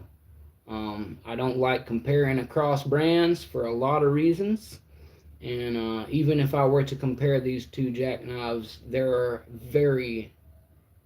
several vastly different things about the way they're put together that would not really make it an equal comparison. However, I will say that I'm a big fan of both. I do love using both. You guys know me as a big fan of using finger picks and smaller stuff at times anyway, so obviously I was never going to be scared by using a jackknife, because I love using mace picks and bogotas and little picks and stuff like that. So even though I have monstrous hands, I seem to still manage to have the dexterity to play around with these smaller picks and do pretty well. So let me just show a few things really quick, make it easy to see what's what, and then we will move back on.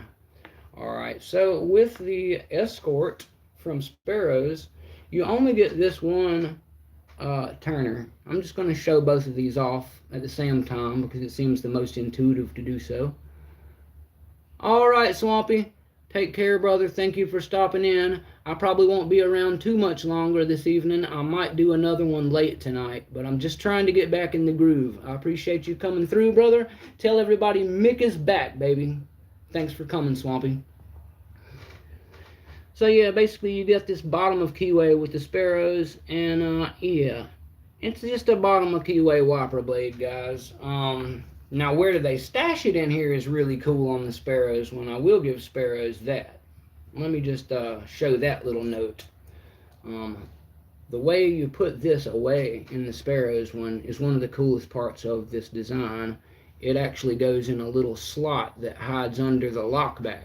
So you push the lockback button in, you push that down in there, and it effectively disappears into the tool until you actually need to use it, at which point you push the button and it just slides out, even into the lock that you're working on if you so choose. So that can be kind of cool, helpful.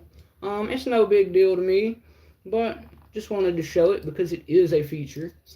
And again, while we're doing this, let me fan this thing back out, and we'll continue to talk about the positives and negatives of both of these. And I'm not really going to pick a favorite out of these two guys, because I use them for two different reasons, and that's what I'm really here to talk about right now. Obviously, I already had the Escort and felt the need to still buy the Greyhound, or to still get the Greyhound anyway. Thank you, Rob. Rob Picks actually got it for me, but I was going to buy one. He just got me one for my birthday, so I didn't need to. So, again, thank you, Rob, for that. But anyway, let me go back to the turners. The reason I brought it up is because the Greyhound actually comes with two turners. Now, this matters to a lot of people. And let me show you why. Because obviously the main one just kind of sticks into the front, goes together. It's not quite as, nifty a design as the Sparrows one, but I can tell a lot of the money that you're paying for in the Sparrows one went into paying for that design niftiness. But that is what they do. So anyway, you've got that, and then Greyhound's also included a little wiper blade style top of keyway. Now that's cool to have, because if you don't have one, you're going to need to fashion one on the go, on the way while you're picking, or find something to do it with. So it's nice to already have a top of keyway at your disposal, so you don't have to make one on the fly. But if you do, they are made from wiper blades originally anyway, so you can always just wiper blade your way back into existence if you don't have one with you. Now, Mounta1nM1ck recommends that instead of all those shenanigans, you just get the Sparrows curved turner set, or whatever your favorite turner set is, and just take that along with you guys. I don't care if you have to wrap it up in a Band-Aid or what you do with it, or if you stash it in one of your little pouches like the Sparrows Go pouch.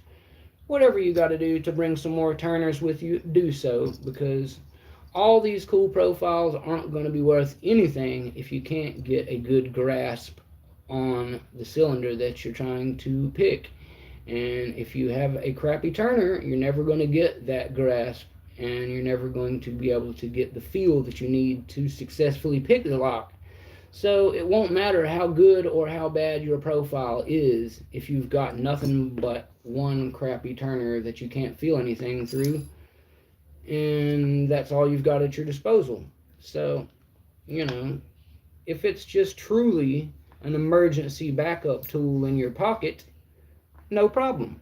Let it be that. But if it really is going to be an everyday carry, you might pick locks regularly with it type of tool, go ahead and get yourself, a small set of extra turners from anywhere, just so you can have that with you, bind it up wherever you carry this stuff, guys, because I don't care who you are, what your case use is, or which one of these two tools you use, or whether you've got a Swick or you've got a Companion Pro, or what hot new cool jackknife since this video came out that you bought. Don't care which jackknife you bought or who you bought it from. If you don't have a good turning tool, you're not getting shit open. I don't care what kind of jackknife it is, unless you're just using jigglers. And if all you need to open it is a wafer jiggler, then you don't really need any of this, do you? You can just use your mom's bobby pin or something from your girlfriend's purse. Anyway, moving along here while talking about using these two things, I've liked to point out a few times in conversations with Greyhound and a few other people recently the reasons why I have both of these things. And that's the reason I'm going to go through it really quick to show it and to talk to you guys about this. Not Too Dead, what's up, NTD? Love the aluminum jackknife from Southern, has sweet custom designs on it. Oh yeah, the Apex Tactical is a genius. He's a good friend of mine as well on Facebook. Nice guy. And they just sold one of those, I think tonight, if it's sold already. Apex was putting one up on Sparrow's site at 8 last night or tonight, I believe, but it was a really cool one with playing cards, like poker cards, etched on it, on this newest one. Anyway, thanks for bringing that up, NTD. And what's up, brother? How are you? Good to see that you're still out there floating around about, alive, and not too dead. Anyway, yes, say hello to all the fluctuating multitudes of anywhere from 1 to 10 people, NTD. They're in and out tonight. That's okay. Mounta1nM1ck has been on and off the grid, and mostly off the grid for about the last month. So I'm really just reestablishing some contact. Yeah, that's really what I was getting ready to get into, Brett Sucks.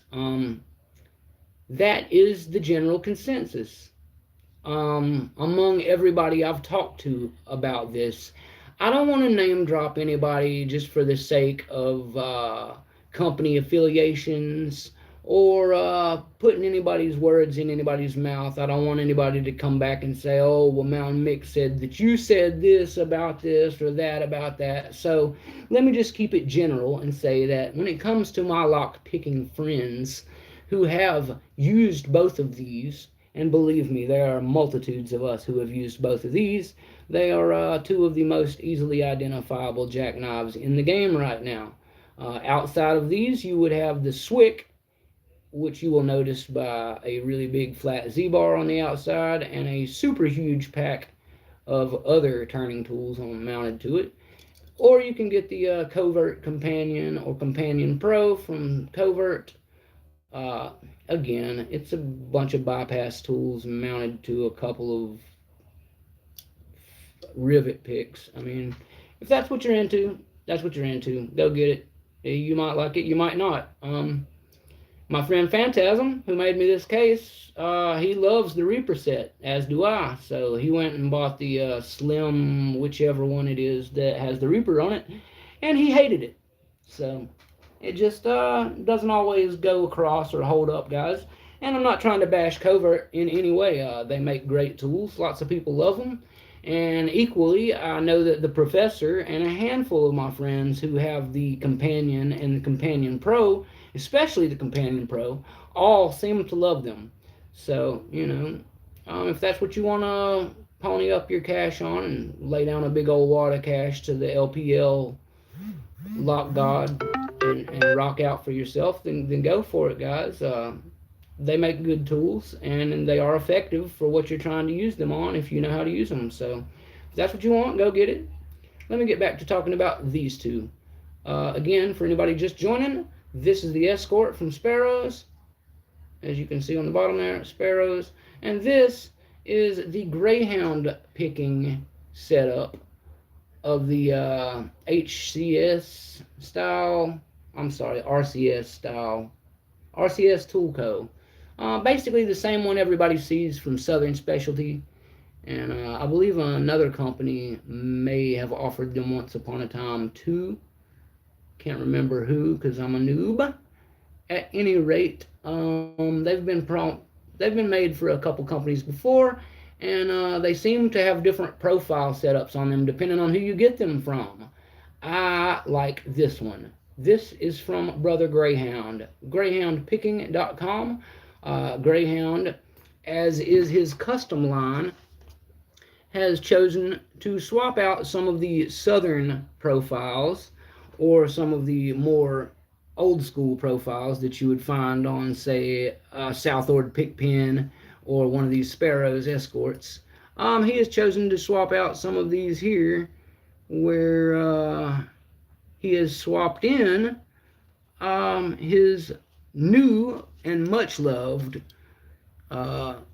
Southern Specialties medium elephant trunk, which is basically the same as a Sparrow's monkey paw. I'm not going to get into that whole thing. I don't have a monkey paw on this one. That's why you don't see it. Anyway, nobody said anybody invented one or the other. Nobody's trying to throw any flinging of any poo or mud here. All I'm saying is people have been notching picks for quite a while. It is not groundbreaking or life-changing, but it is still groundbreaking and life-changing. So there you go. I mean, it's not, but it is. It's not until you use it and you see why it is. And when you see why it is, then you'll be wanting some Greyhounds too. That's just how it works, guys. You learn to pick. Everything in picking is about feel. And because of that notch in there, you get better stability, control, and a different feel that you may or may not like. If you like it, you will love this. And if you love this, you will open a lot of locks with it. So that's why I would recommend you try it out and see if you like it. Because if you do, it will be like you're carrying a new set of keys around in your pocket. Let me see what you guys are saying in the chat real quick. Catch up. Southern Specialties will let you pick your custom profiles if you ask nicely. I figured that they would, NTD. Those guys over at Southern are very nice, friendly, helpful people. Aaron and those guys pretty much will go over the moon and back for you if you are, as you said, friendly and nice. And they will hook it up. I'm a big fan of Southern Specialties. I didn't know anything about them when I started picking. Never had heard anything of them or about them before. As I got to know more about the picking scene, I was led to hearing about them. Was not that impressed. Then a friend of mine said, "Hey, have you seen these Greyhound picks?" I got to hear about the dog leg, tried the dog leg. It was the first kind I'd ever tried from Southern, so I'd never given Southern a real fair shake before trying. Once trying the dog leg, I was a full-blown believer. Greyhound is the man that they have to thank for contributing and getting Mounta1nM1ck to come to this side. 1 second, guys, sorry. Greyhound is the guy who convinced Mounta1nM1ck to come over to Specialties, and he didn't personally convince me. He didn't drop by the house and say, "Hey, Mounta1nM1ck, I want you to try my picks," blah, blah, blah, blah. But anyway, sorry, I'm trying to read you guys and catch up and all kinds of stuff at the same time. Anyway,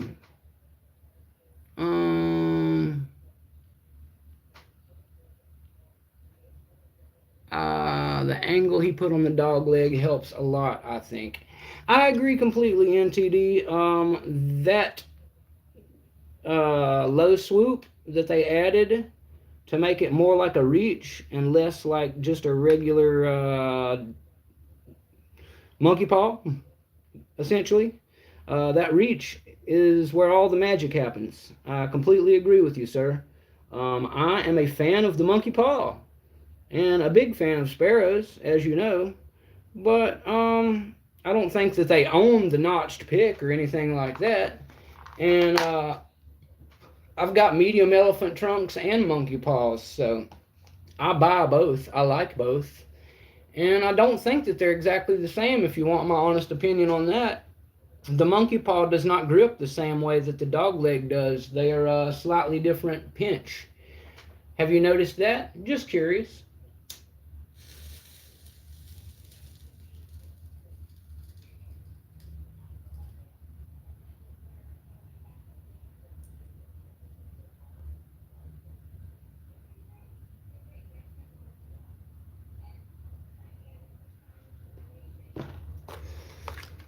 Anyway, I do agree, NTD. That angle, something about that angle is just the right angle.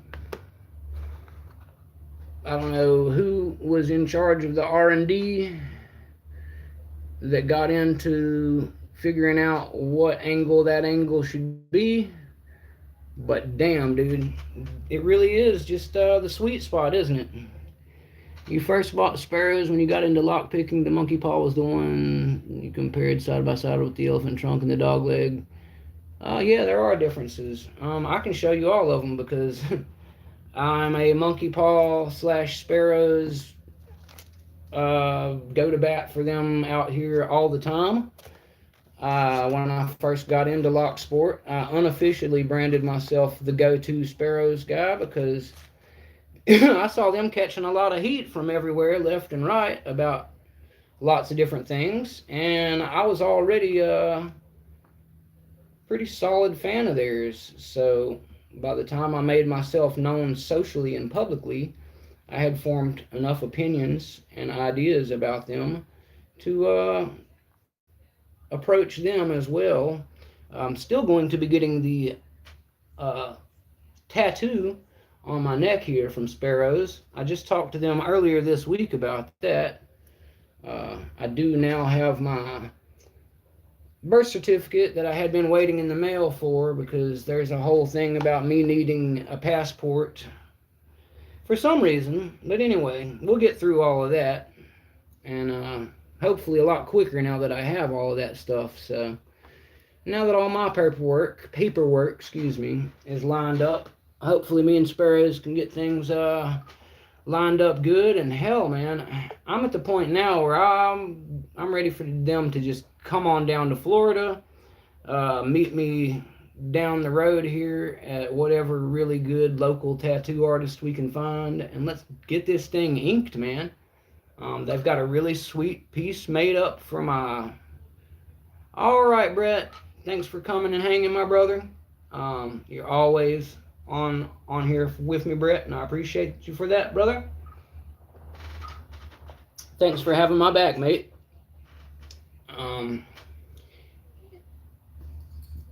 We will see you next time, brother.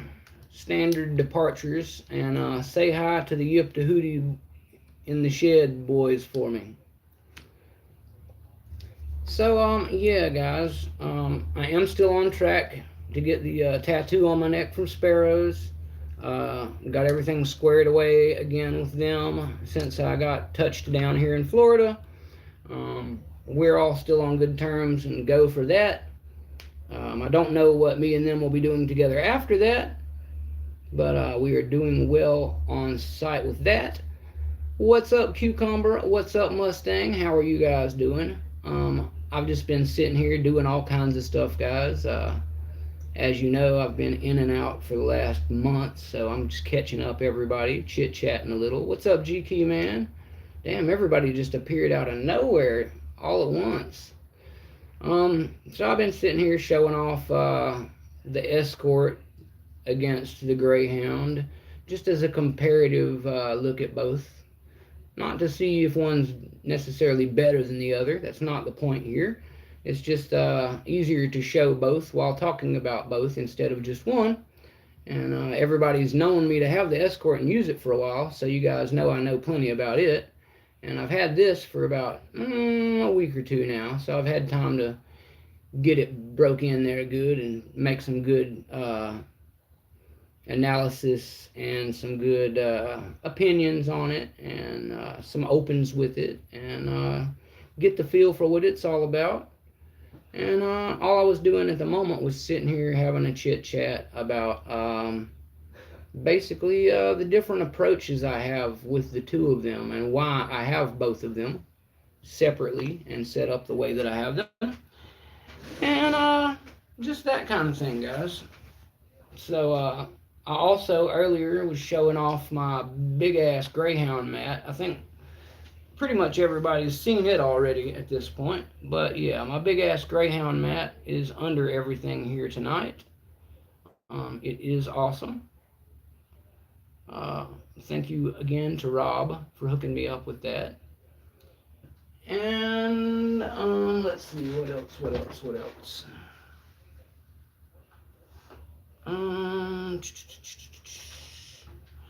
Just been picking around here and there, showing you guys this and that.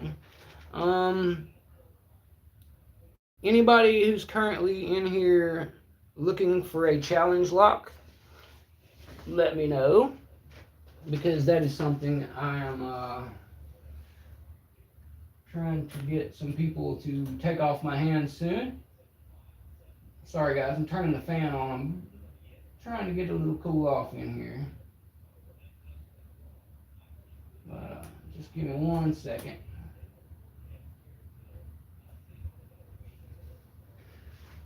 Alright. What's up, Spoon? And hello, Cucumber. What's up, GK, man? But yeah, so mostly, guys, I was just showing these two things, talking about some of the differences in them.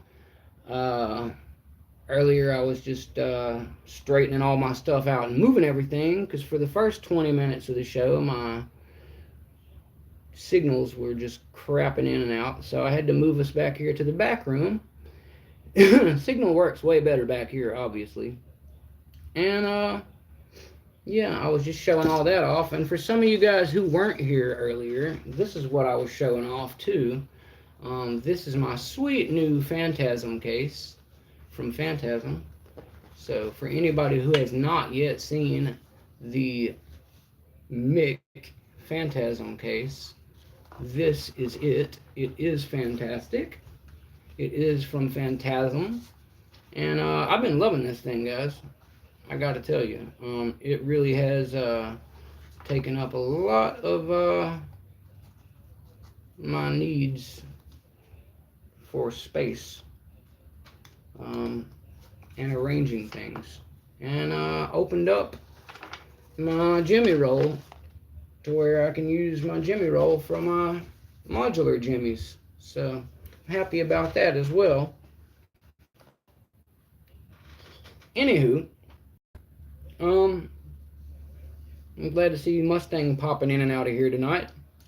I know he's been popping in and out of the country lately too. I don't know where he went because I never got around to asking him that, but he took a boat somewhere. And I know that he also had finals with his classes recently. So he's been a busy little professor. And that has kept him away from us at the dog pack.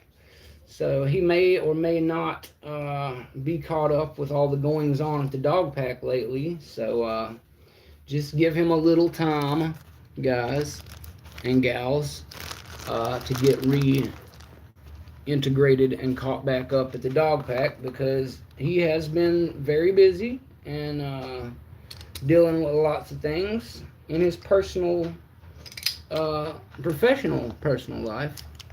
But yes, drama in the pack, as Rusty Spoon would put it. Yep, that's Mick. What's up, Stu? But yeah, as usual, Spoon, as usual, what happened was Greyhound was busy doing something. GK Man decided to take a nap. I was dropping my mom off at the airport. Mustang was out of the country, and Dean P had to be the one to come out of nowhere and save the day for all of the powers that be, because something that was really small and could have been simply handled went really left field apparently, and got involved with some people who apparently, I don't know. I looked through how it all escalated and shit its way out, but it's whatever, guys. You know, it's old news at this point. Everybody's put it to bed. I really have put it to bed personally, so, you know, that's all I really have to say about it at the moment myself. I had a handful of people approach me throughout the day for various reasons about it, and it is what it is, man. That's just, you know, it's just part of life, guys. So, you know, we all work it out, and hey, baby, we get right back on the horse and try again the next day. So, all I can say in a general sort of way is, whoever you are or whatever you've got going on, if you're having a bad day and you're angry, sometimes it's better to see if you're still angry the next day, and if you're still as angry as you thought you were. And sometimes it's a good idea to just pass on things, man. Sometimes you gotta pick your battles and just say, you know what, I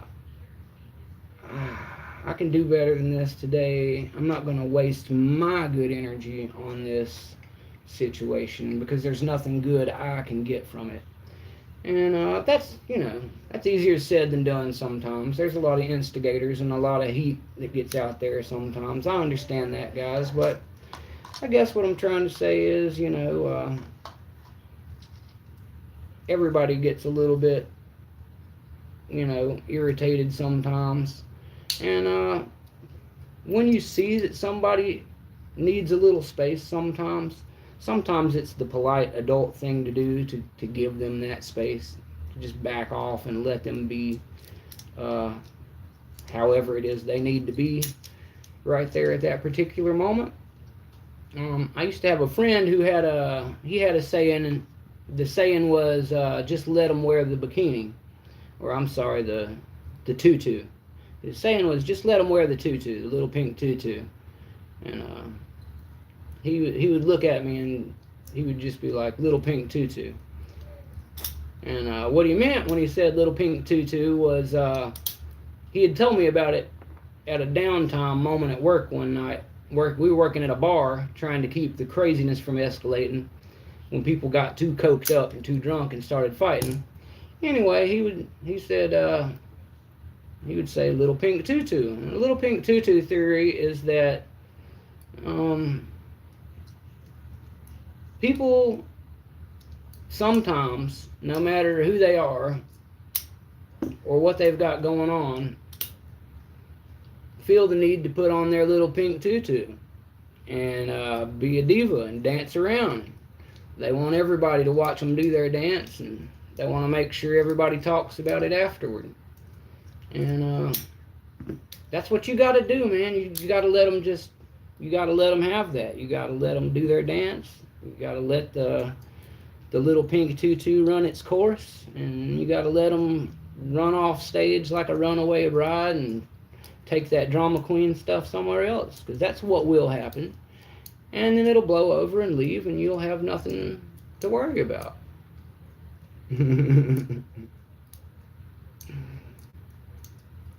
So now that we all know what's about to happen here, I don't mind telling you guys that I did shave beforehand.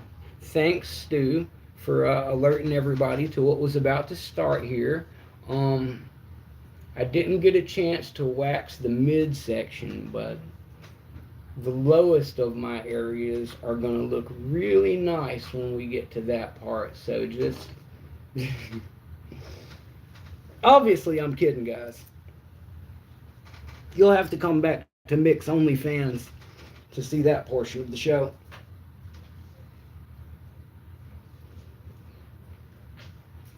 I guess what I'm trying to say, guys, is Mountain Mick loves you, but everybody doesn't love you. Mountain Mick loves you. Everybody doesn't. Everybody's not Mountain Mick. So, if you want to be a complete asshole and tell other people what you think about them and run people down and just be a total dick, feel free to do so. But do it in the chat live, man. Do it where people have a chance to defend themselves vocally, and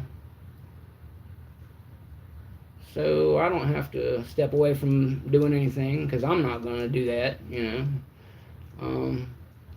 I guess what I'm trying to say is don't spam out some server where only 100 people are going to see it. If you want to be an asshole, go for the gold, man. Like, pop on live and at everyone and tell the world what you think of who the hell ever. That's what Mick will do. I mean, I'm just telling you right now. That's the reason that you guys have never seen Mountain Mick go nuclear, because I will not just say hello among 5 people in a private instant messenger chat and then apologize to you behind everyone's back to where only you hear it or anything like that. Oh no, I will not. What I will do is tag you to a live and invite you straight into that live and proceed to tell you and everybody what I think of you, with you right there able to say whatever you want about it. Or not. But you guys won't see that. And you know why you won't see that? Because Mountain Mick ain't wasting his energy on that bullshit. That's why. Now let's see what you guys are talking about. What is going on? What's going on, Skipper? I don't care who hears it either, Stu. Rusty Spoon is down-ass chick. And anybody who doesn't like Rusty Spoon can get the fuck off my channel. Season's greetings from the Manchester, UK. Oh, season's greetings. It's John 40. Welcome, Manchester. I'm in South Florida right now, but I am a Mick of the Irish persuasion. We do have some of your countrymen amongst us from time to time, but my usual one, Brett Sucks, just ran off to uh, his little shed that he goes to pick for the night. So you'll have to be our English guy for right now. Welcome. Actually, I think I've probably got a few other English guys in here to back you up. Mountain1nM1ck's a pretty international channel, so I've usually got at least one or two English in here at all times. 4 non-blondes is what's going on. I hear that, YTFP Chris. 4 non-blondes in the bedroom or in the kitchen. Skipper, Nightmare. Who said Nightmare? I didn't see Nightmare sneak in here. Where at? Nightmare. There it is. I'm sorry. How rude of me. Nightmare, I am currently picking on anything I can pick up and get my little hands on. Currently, sir, I was picking on a little Brinks brass. At the moment, I am just playing around with the Greyhound. I'm sorry, guys. I keep having to reach up and turn my fucking chat back on because I don't have all my stuff here like I usually do. We'll have better shows in the future. I just wanted to get back on here with you guys so you don't think I died. Rebel! What's going up, Texas Rebel? I've seen you around on Facebook a lot lately, bud. I see you're really active in the community. That's good, Texas. And if you're good buddies with Cheese Grits and NyQuil, then you're already good buddies with Mounta1nM1ck. So you're in the right company, sir. But yeah, I'm just picking on some super easy stuff. I'm a little rusty right now. Not Rusty Spoon, though. Rusty Mick. But Rusty Mick is just trying to get some of his chops tightened back up because he's been so busy being Uncle Mick and delivering babies and getting plugged in. Yeah, always plugged in, Tex. Always plugged in, brother. Yeah, just a little Rusty Mick. Not gonna bite your style there, Rusty. Don't worry. You'll always be Rusty Spoon. I'll always be Mounta1nM1ck. Somebody asked me if I was gonna change it from Mounta1nM1ck to, fuck's sake, who knows, but a beach-based version of my name. Abso-fucking-lutely not. I will not be doing that. I don't call myself Mounta1nM1ck because I was born. I call myself Mounta1nM1ck because I was born in the mountains, not because I live there. That would be a silly thing to do. I'll just start changing my name to wherever I live right beside Mick every time I go somewhere. Yeah, exactly. Sandy Mick. You'll be back for River Mick, Desert Mick, and Face of the Dark Side of the Moon Mick next week. Yeah, exactly, Stu. Fountain Mick just doesn't have the same ring to it. Fountain Mick, that would have been in my darker South Florida days, Stu. Fountain Mick is wanted in several South Florida parks for peeing in the where is it that they throw the coins now? What's that thing called? A wishing well? Is that what the kids are calling that thing? Is that what all the kids are calling it now? I don't know. Mick's getting old. I can't keep up with all this jazz. I can't keep up with all this jazz. Oh, I have been Florida Man. That's the problem. Florida Man is Mick, sir. That's the exact issue, Rusty Spoon. Don't wheeze the juice. Exactly. Stop wheezing my juice. Squirrel. You sounded like a weasel when you said that, Stu. A real weasel. Sweezel. Dripping my swag, son.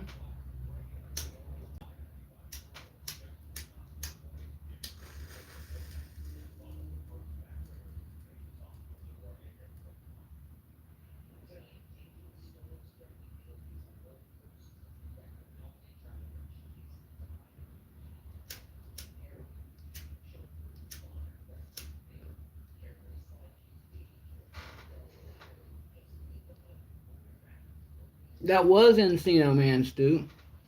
That was Encino Man. Not to be confused with the Biodome. I knew you were almost my age, Stu. Almost. We're pretty close anyway. We're not quite the same age, Stu, but we're pretty close. I think you got me by a couple. Definitely Encino Man. Don't wheeze the juice. 52. Jesus, Stu, never mind. We're not that close. Never mind, we're not that close. You just have the same problem I have. You look younger than you really are. Never mind, we're really not that close. I could say we are to make you feel better, but I'd be lying at this point.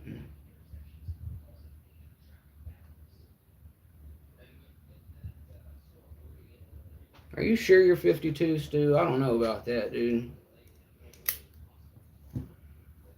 I was expecting more of a 47 kind of answer, dude. If I'm honest. If I'm honest, I was expecting you to say more like 47. Jesus. Sorry, guys. I know I'm not super picky and I'm a little more chatty tonight, but I've been away from this for quite a bit, and I'm still just trying to play around with some of my stuff and get back to talking to you guys. With all these monitors being different and my whole setup being spread out different, it's just a little different keeping track of all of it. Trying to readapt here. Stu, I would ask you how old you think I am, but I think we already established that. I think you already know how old I am. Anywho, it's not 52. I can tell you that right now. It is not 52. For anybody who wants to guess how old Mounta1nM1ck is in the audience out there, it is not 52. Studini, 35. It's pretty damn close, Studini. Pretty damn close. Yeah, Spoon, you already know. Spoon's almost like a sister, so she doesn't get to answer these kinds of questions. She knows too much. She knows too much. 21, that's right. Mid-30s. Texas Rebel, you're my friend on Facebook. You can do better than that.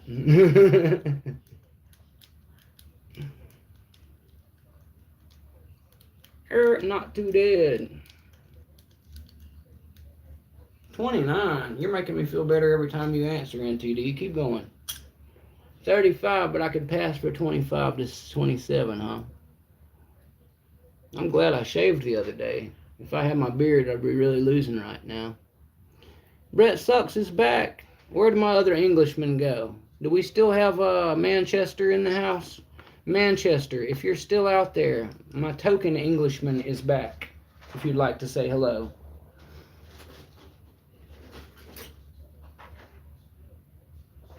As for the rest of you lot, guessing Mick's in his mid-30s, you're almost right. Brett Sucks is a cheater. I think he knows already because my birthday was literally this month, guys. How did you not know this? For all of you guys who don't know how old I am, my birthday was just about a month ago, and you should know this. Just saying, just saying.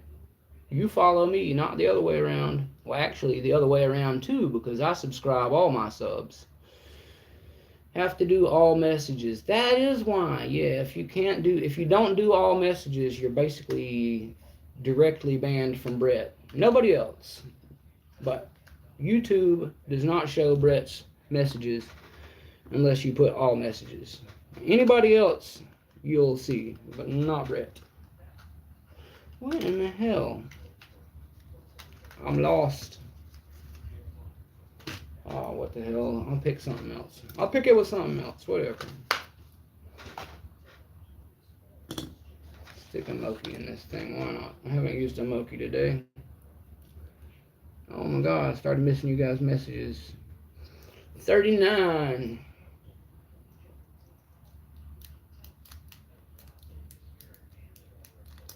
That is correct, by the way. For anyone who is still curious, Mr. Hambrook is correct. It is 39, guys. Mountain1nM1ck just turned 39. So, to all of you who said anything under 40, thank you. I appreciate each and every one of you who said anything below 40. Yeah, NTD, the whole conversation's starting to make sense more now, isn't it? NTD looking around like, who are these people freaking talking to? Brett's not afraid of anyone. Why would he be? He's a stone cold fucking animal. That Brett sucks. They say last someone saw him, he was headed toward Manchester with a big bag of cash on his back. Oh wow! See, there you go, Texas Rebel Combat Vet. Now you're overachieving, and I like that. Now you're hitting the mark, my friend. That's exactly what I'm talking about, Stu. That's the kind of examples I expect the veterans of America to be setting out there. You guys are the best of the best, damn it.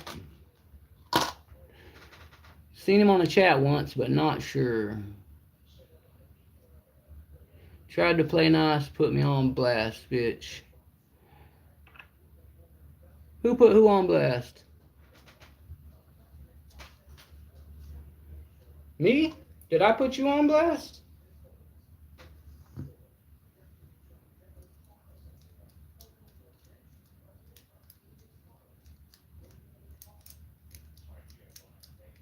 Oh, I knew you were better than that, Texas Rebel. That's why I sent you out there to show the world what you're made of, and you did not disappoint. You did not disappoint, sir. You made your Mick and your country proud. Hey, that's what we're here for, mate. That's what we're here for. Don't you worry, Texas. That's my kind of shenanigans. I fucking love it, and that's the type of shit I want to see here. Friendly heckling, a little jib jabbing with some whiskey and shit talk. There's nothing wrong with that, my friend. You can blast that all over Mick's site. That's what we're here for. Yes, sir. A little southern hospitality and a little friendly jibbery. Nothing wrong with that, sir.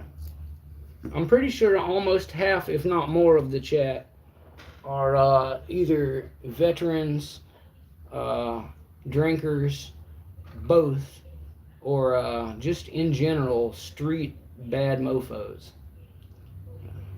I'm not a veteran, but I do qualify for all the others. And I was born on Veterans Day, so I try to give you guys all the props that I can with that too, you know.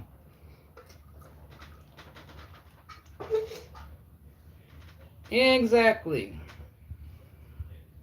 Nothing wrong with that, Stu. I'm a veteran of much worse things than the Army or armed service or alcohol.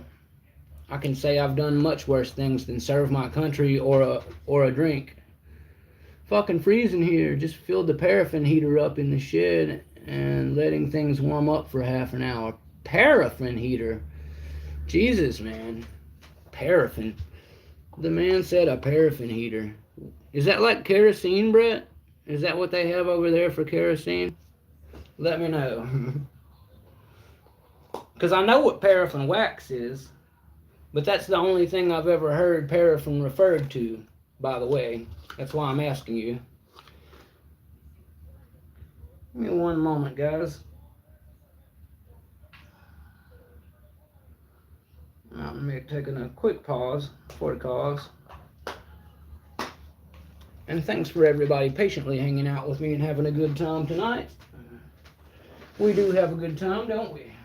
Well, we try to anyway.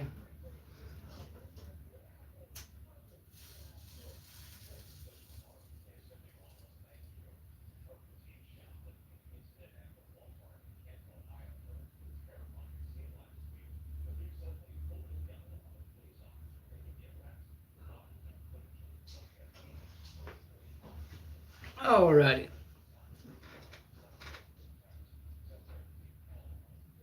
Anywho.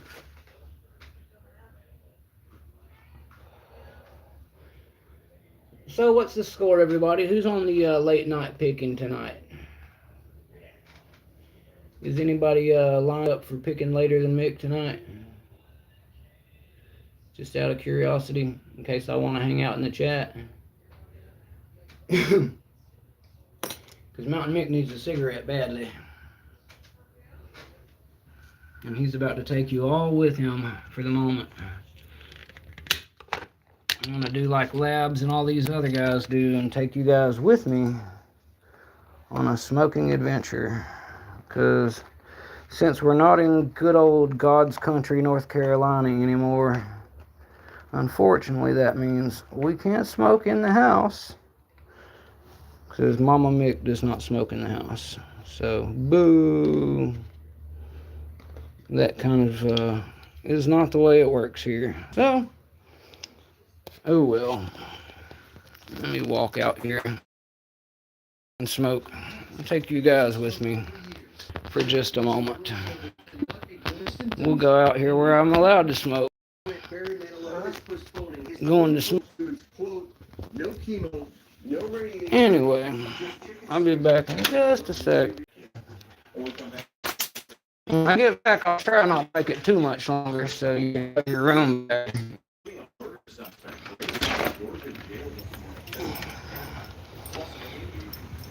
Alright, guys. So anyway, just to catch you all up, what else is new? I have some locks coming in to me from our friend the rabbi picker. Let me get in the car, maybe you guys will hear me better. Anyway, our friend the rabbi picker has sent back overseas with our good buddy Mr. Happy some blocks for Mounta1nM1ck to play with.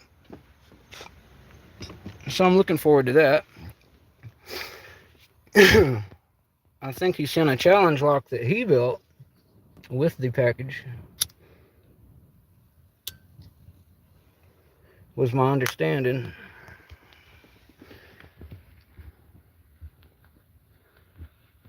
Oh, 1 second. Trying to find somewhere to sit you guys. Why does my mom not have a mountain here? Ridiculousness. Anyway, we'll sit you guys there for a second. So, that is the gist of that. So let me go back. So took the Amtrak all the way down. That was a miserable, boring, long ride. And I got to Florida. Finally did get to see my wife on Thanksgiving, which was, as many of you know, a couple of weeks after I got here. But she was still out of town for most of the first week or two I was here, because her dad got a liver transplant. So now she is back in the place that me and her usually call home, the town that we call home. I am staying at my mother's, which is more like 30 minutes or so south of there. My sister's house is kind of halfway in between. And anyway, I've got to see her a couple times since I've been here, but not a whole lot yet. Fortunately, I went to get my license all squared away and straightened out the other day. So I have my license legal again, which means that I can drive back and forth, not just take the train back and forth to see her. So that'll be nice, and I should be able to get a job really easy, go back to work, get another vehicle, get another house, and have a great new place for me and my wife. That is the plan. And it should work out just fine now that both of our families are actually trying to work with us instead of against them. But it's just a part of life. So it is what it is. I'm happy to be where we are. Anyway, let me see. My chat's not popping up there. There we go. Sorry, guys. My chat keeps coming in and out of here. I'm not trying to just ramble and ignore you guys. The last message that I got was before I walked out of the house, I guess. Paraffin. There we go. So, yeah, paraffin is like natural gas. Cool. Thought so. Just making sure. Yeah, I went out on the back porch side. I don't go to, Chris. There's just too many bad things over that way. It's complicated. This is a retirement community. And there's so much HOA laws and rules down here. Like, they trip about where you put a cigarette butt, where your trash goes, everything, dude. This is South Florida. Yeah, it does, DNP. Getting your life back together is the fucking awesomest, dude. Um, I don't recommend to anybody screwing your life up, but if you already have gone part of the way down going to screw your life up, um,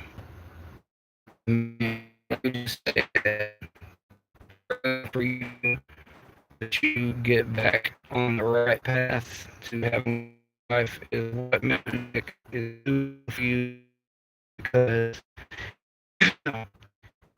when you're good, everything live in escape. First vicious cycle is what it should be called, an upward spiral, so to speak. That's something that they don't tell you enough about, guys. A downward spiral does exist, and upward spirals do too. Once you have momentum in the right direction, keep that momentum. Keep that momentum, dude. People will stay behind you while they see you doing good. They want you to do good, believe it or not. And if they don't, then they're not for you. That's not the people you want. The people who you want around you want you to do good and want what's best for you. They're going to encourage anything that they know is good for you. So that's the people you want around you. The people who are actually for you. If they're not for you, they're not for you. Anyway, what's up, Dean Pizzle? Dean P? P? Peen Dizzle? Been wondering how you were, brother. I know you've been busy, and I have too. I wanted to thank you personally for something, but I'll talk about it later. It's not a public venue, but I have something to thank you for. And I'll message you about that later sometime. But thank you ahead of time, Dean. You did me a favor recently that I did not know about, so thank you. I appreciate it. You might not even know about it, so I'll tell you when I talk to you. But thank you. I appreciate it. You rock, dude. Anyway, sorry, just seeing who's pulling in, guys. But glad to see my boy Dean P in the chat. How you been, Dean? Everything good out west, brother? Hope everything's been going good for you and your family, and for the your yard sales and things that you guys are working on out there. Whatever you got going on has been going well, and that you're staying blessed and living positive, my brother. But you're remembering the Shaka Zulu. You better be remembering the Shaka Zulu, Dean. I want to see a Shaka Zulu in this chat. That's all I'm saying. That's all I'm saying. I know the holidays can be a downtime. There it is. I see it now. It was there before I even asked. Thanks, buddy. Upward momentum is the hidden sides of the hole you're climbing out of. Exactly, Stu. What really trips you out is that you don't realize the resistance that you're facing. That heaviest amount of resistance always comes right before breakthrough. So whenever shit gets really, really hard, that means that you're right where you're supposed to be. You're doing exactly what you're supposed to do, and you gotta keep going. Exactly. Always remember to Shaka Zulu. Breathe in the good, out the bad, and remember to Shaka Zulu your heart out, baby. Shaka that Zulu. Oh yeah, you're right about Not Too Dead's right about that too, guys. The holiday heart is a real thing. Heart attacks are a real thing, guys. Look into that if you don't know what he's talking about. Between a combination of overworking yourself and temperature change from hot to cold back and forth, shoveling snow, lots of different hidden threats that face you throughout the wintertime, as well as the depression and whatnot that come with the holiday season, or seasonal affective disorder, if you've not heard of that before. Seasonal affective disorder is a type of depression that is, as it sounds, affected by the weather itself. So, as it turns out, when the weather is crappy, you are in a crappy mood. Um, my mom has that, so I understand that it is a real thing. Um, some people have it in reverse. Some people love rainy days. It's just one of them things, guys. Wellbutrin, huh? COVID jabs. I'm not sure about that, Brett. Everything's COVID, remember?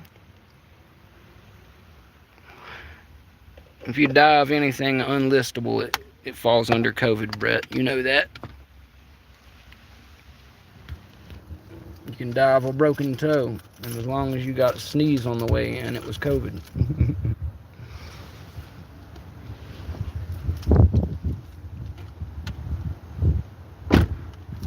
Trim trees during the fall to make room for light in the winter. Yeah, that sounds wild, dude. All right. Thanks for stopping by, Tex. Thanks for stopping by, Tex, if you can hear me. I appreciate you coming and hanging out with Mounta1nM1ck tonight. You're always welcome back, my Texan brother. Whiskey on.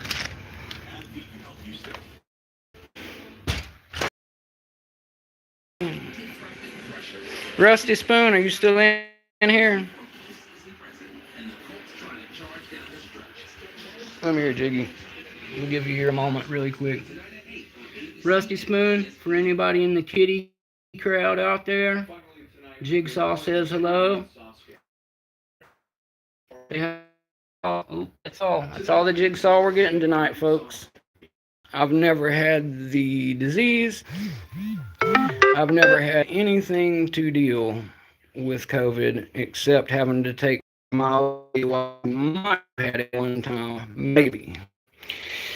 Heading back to work. All right, Rob. Thanks for coming by, brother. Love you, man. No coot. Dean has coot. What's coot? You got the coot one time and it sucked, but you never fell for the jab trap. Oh, I've never had.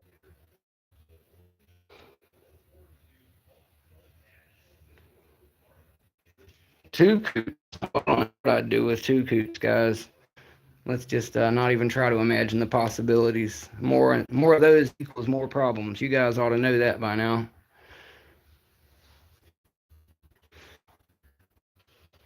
Ooh, ouch.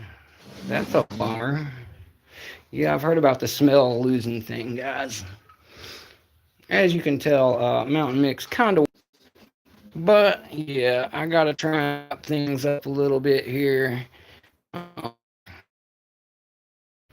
Gotta land at least have the that side of the house back for the evening. I'll see if I can still come back on when I get things back in the other room, guys. If anybody wants to still hang out, if anybody else goes live, shoot Mick an invitation. I'll be happy to come just kick it in the chat and hang out with you guys. But yeah, everybody who's here, thank you for coming. Please remember to subscribe, drop a comment, whatever. Just show some more dropping of content. Short I may up on the next hour or so. Sitting on the couch. I can't do it from the kitchen table, but I can do a little I can do a little couch picking at the other couch. So I will be back on in maybe about 30 minutes or so on the couch. Thanks for coming, NTD Stu. Appreciate you guys dropping through. Also, no worries about all that other drama that popped through the dog pack. If anybody has any thoughts or issues about that drama, then you can message Mounta1nM1ck personally or privately, but everything there is all good and dead. So please move on with your lives and love each other. And Mounta1nM1ck will continue to love you all and your knuckleheaded selves. And yeah, I'll be back on here in about 30 minutes or so if anybody wants to BS. Or if anybody opens their own live, shoot me a text and I'll jump in or jump on, or we can restream live together. I might even get to do it from the table if one of you guys has a better signal that I can jump off of. So if you would like to restream with Nick as a guest,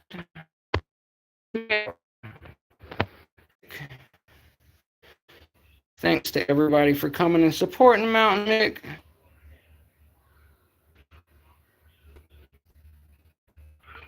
My signal's in a little bit here, but oh, you need the keys? Gotcha. Oh, they're up there on the. Oh, sorry. I didn't realize I had a pocket. Anyway, let me sit back down here for just a second. Make sure I didn't miss something here. Maybe I misread something. So let me make sure I'm completely understanding what I'm seeing here. God damn it.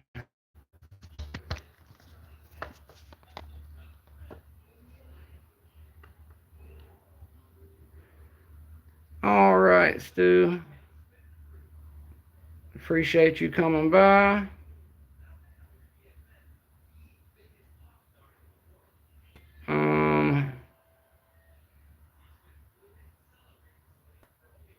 I'm just here figuring out what the hell Not Too Dead's talking about, for anybody curious.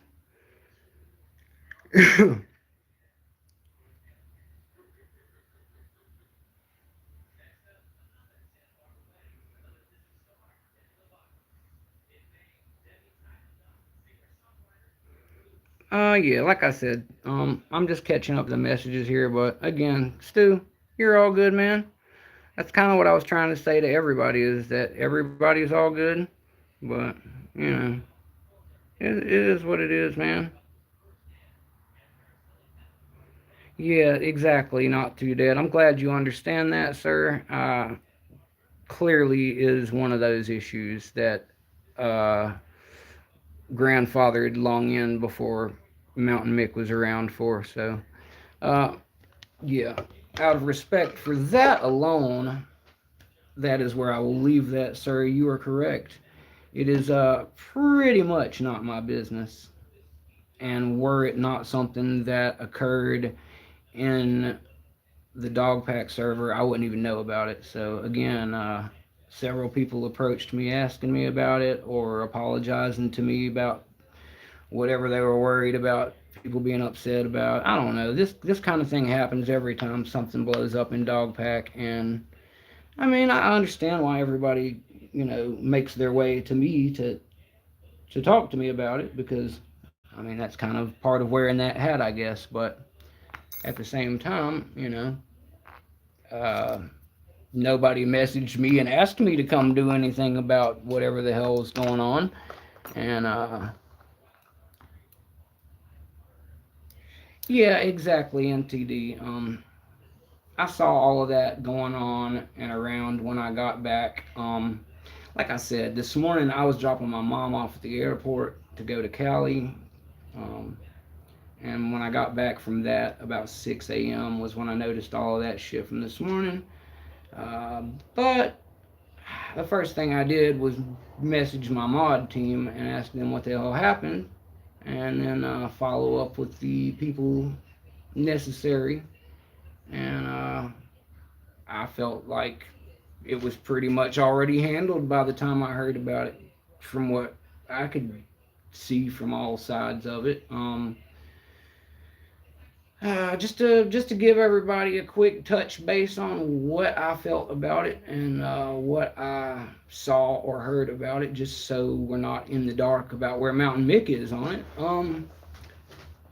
I basically, from my perspective, saw somebody tried to make a handful of posts wanting to sell items in the general thread, chat thread, and that's not a big deal. I mean, it's something people do from time to time. It's against the rules technically. Um, People are supposed to get approval upon trying to sell anything lock sport related, even on there amongst us, because what we're trying to do is avoid people trying to scam our friends.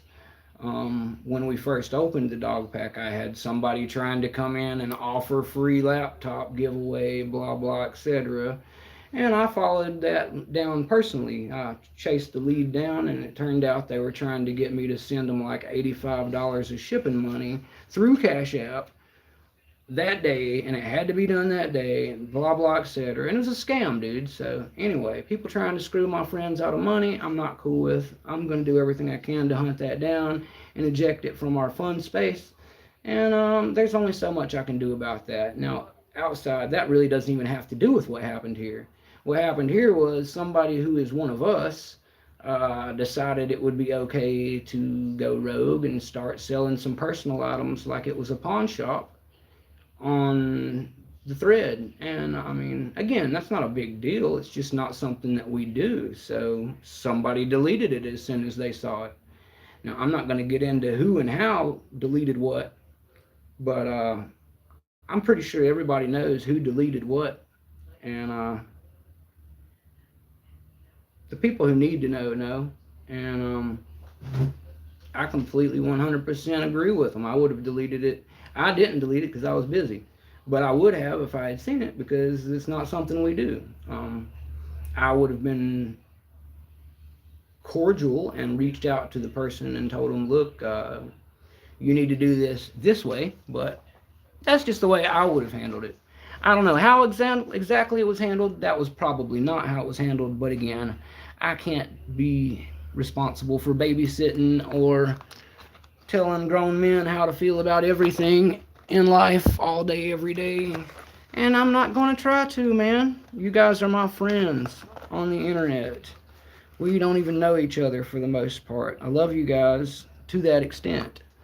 But, let's not make problems for each other. We've all got lives that are, difficult at times without adding any to it. So, let's if we can't help each other, let's not hurt each other, man. That's kind of my mantra in life. And that's where I'm going to leave that. So, appreciate it, NTD.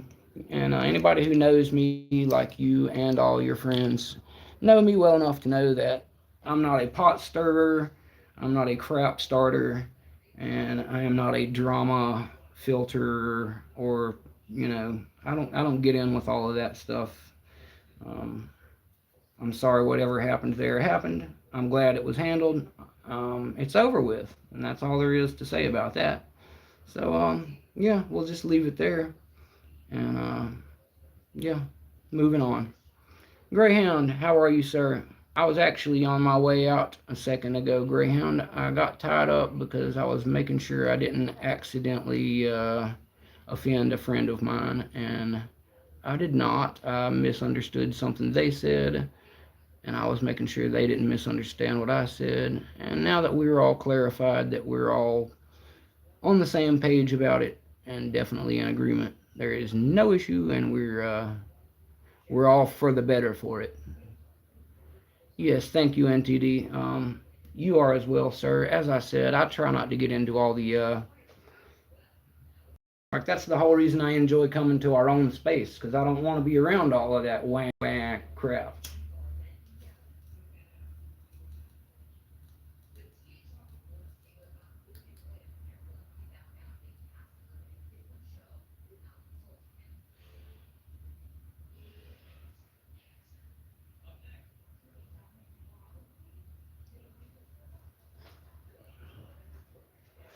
Also, as a thought that I will leave us on for the night, before I leave for a little bit and maybe come back, my closing thought for this one is going to be that when it comes to people, guys, people are going to do one of two things, okay, when you deal with them. They're going to be adults, talk to you rationally like human beings with respect, and resolve whatever conflicts you may or may not have between the two of you. Or they're going to go the other road. And what is that road? It's very simple. They are going to demean you with the most stereotypical, lazy possible way of getting at you that they can find. If you're a little overweight, they're going to make fat jokes. If you're a different color than them, they're going to make race jokes. If you're, you know, into something sexually that they're not into, they're going to joke about that. But the reason I bring this up is because this is a low bottom feeder, like scum of the earth tier trolling, guys. If the best somebody can come up with when they are talking crap to you is an attack upon you that doesn't even have to do with you, it's just a very broad generality, like what kind of shoes you're wearing, what color shirt you have on, what kind of truck you drive. You know, when people latch onto these types of things to come after you, it's clear that they are lazy, have no ammo, or worse than that, they might find something in you that they don't like about their self and that they're afraid to admit. And that's the one that they're really going to get riled up about most of the time.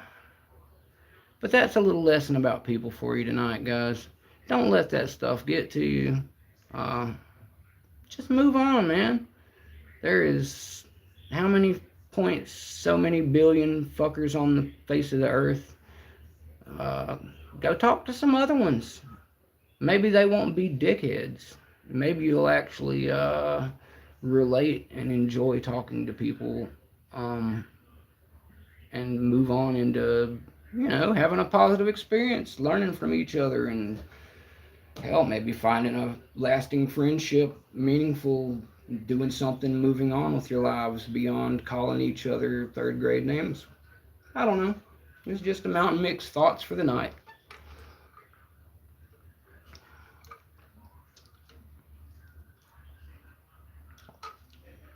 I understand, NTD. Everybody's got a line, sir. That's the thing about people, and especially about men. And that's why I never ever get in other people's business if I can help it, and why I never tell another person how to feel or where their line is, if you know what that means. I can only draw my line. I can't draw your line for you, and I won't tell you where your line is because it's not my business. But I do have to respect where you draw your line so that you can respect mine, and that we both have that. That's how the world works. That's why boundaries work. That's why states have lines and fucking countries have borders. I mean, it's how we work as a fucking society, people. If you don't want to live that way, go to the jungle. Animals beat the fuck out of each other and rape, pillage, and burn. Law of the jungle. You can have that, or you can have what we have now. That's basically all we got. We haven't found a better way than one of those two. Anyway, that's all I got for you right now, guys. I'm going to be back here in a little bit. I got to take a break and do a few Mick things. Exactly like Greyhound says, guys. Just treat people the way you want to be treated as long as you possibly can.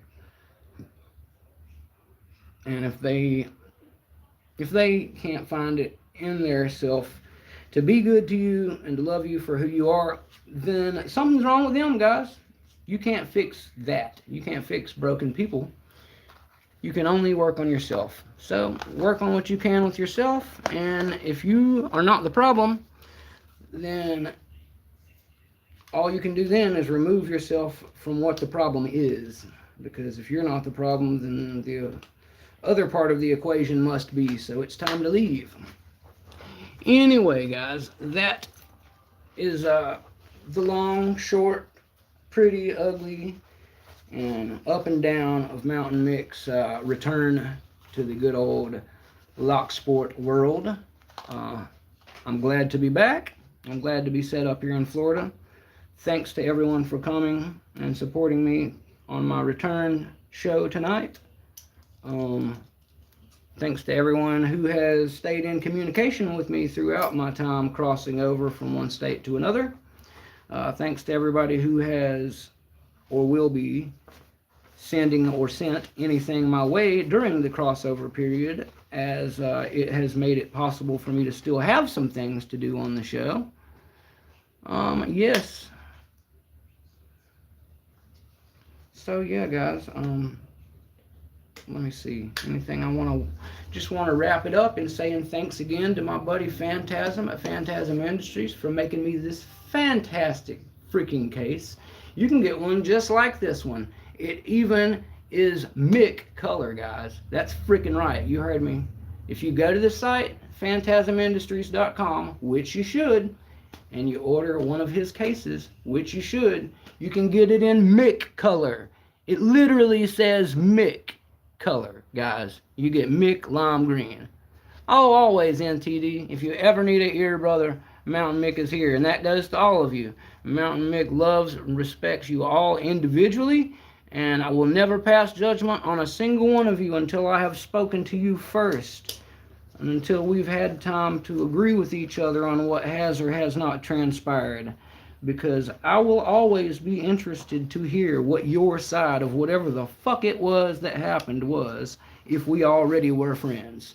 And that applies to all of you guys. So if you ever find yourself in the future thinking, what the hell was that all about? Who can I turn to and speak to about this without it going all sideways and petty? Give your boy Mounta1nM1ck a shout. Mounta1nM1ck will keep your secrets and not throw you under the bus, and have your back when people are less than awesome. That's all I can say. I can't fix everybody, but I can continue to be Mick. And that's what I got for you guys. So thanks for coming out. I'll see you guys next time. Mounta1nM1ck's got big love for all of you. And who knows, maybe we'll even have a surprise guest appearance from Miss Mounta1nM1ck sometime in the near future. We will see. Thanks to everybody for coming by. NTD, Stu, GK, Greyhound, who else? Just everybody who came tonight, man. All of you guys, Brett, DNP. I've missed all you guys, man. It's been a long, feels like 5-6 months away, even though it's barely been one, because I've just missed all you guys. So Mounta1nM1ck is back. I will try to be a little bit more on top of things and around a little more in the near future. Love all you guys, and like I said, maybe I'll kick it around and be back on a little later tonight, but for now I gotta move the studio and the lab. So love you guys. See you in the dog pack soon. Woof woof.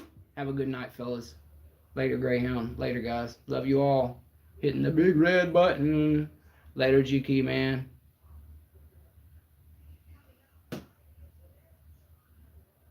See you guys.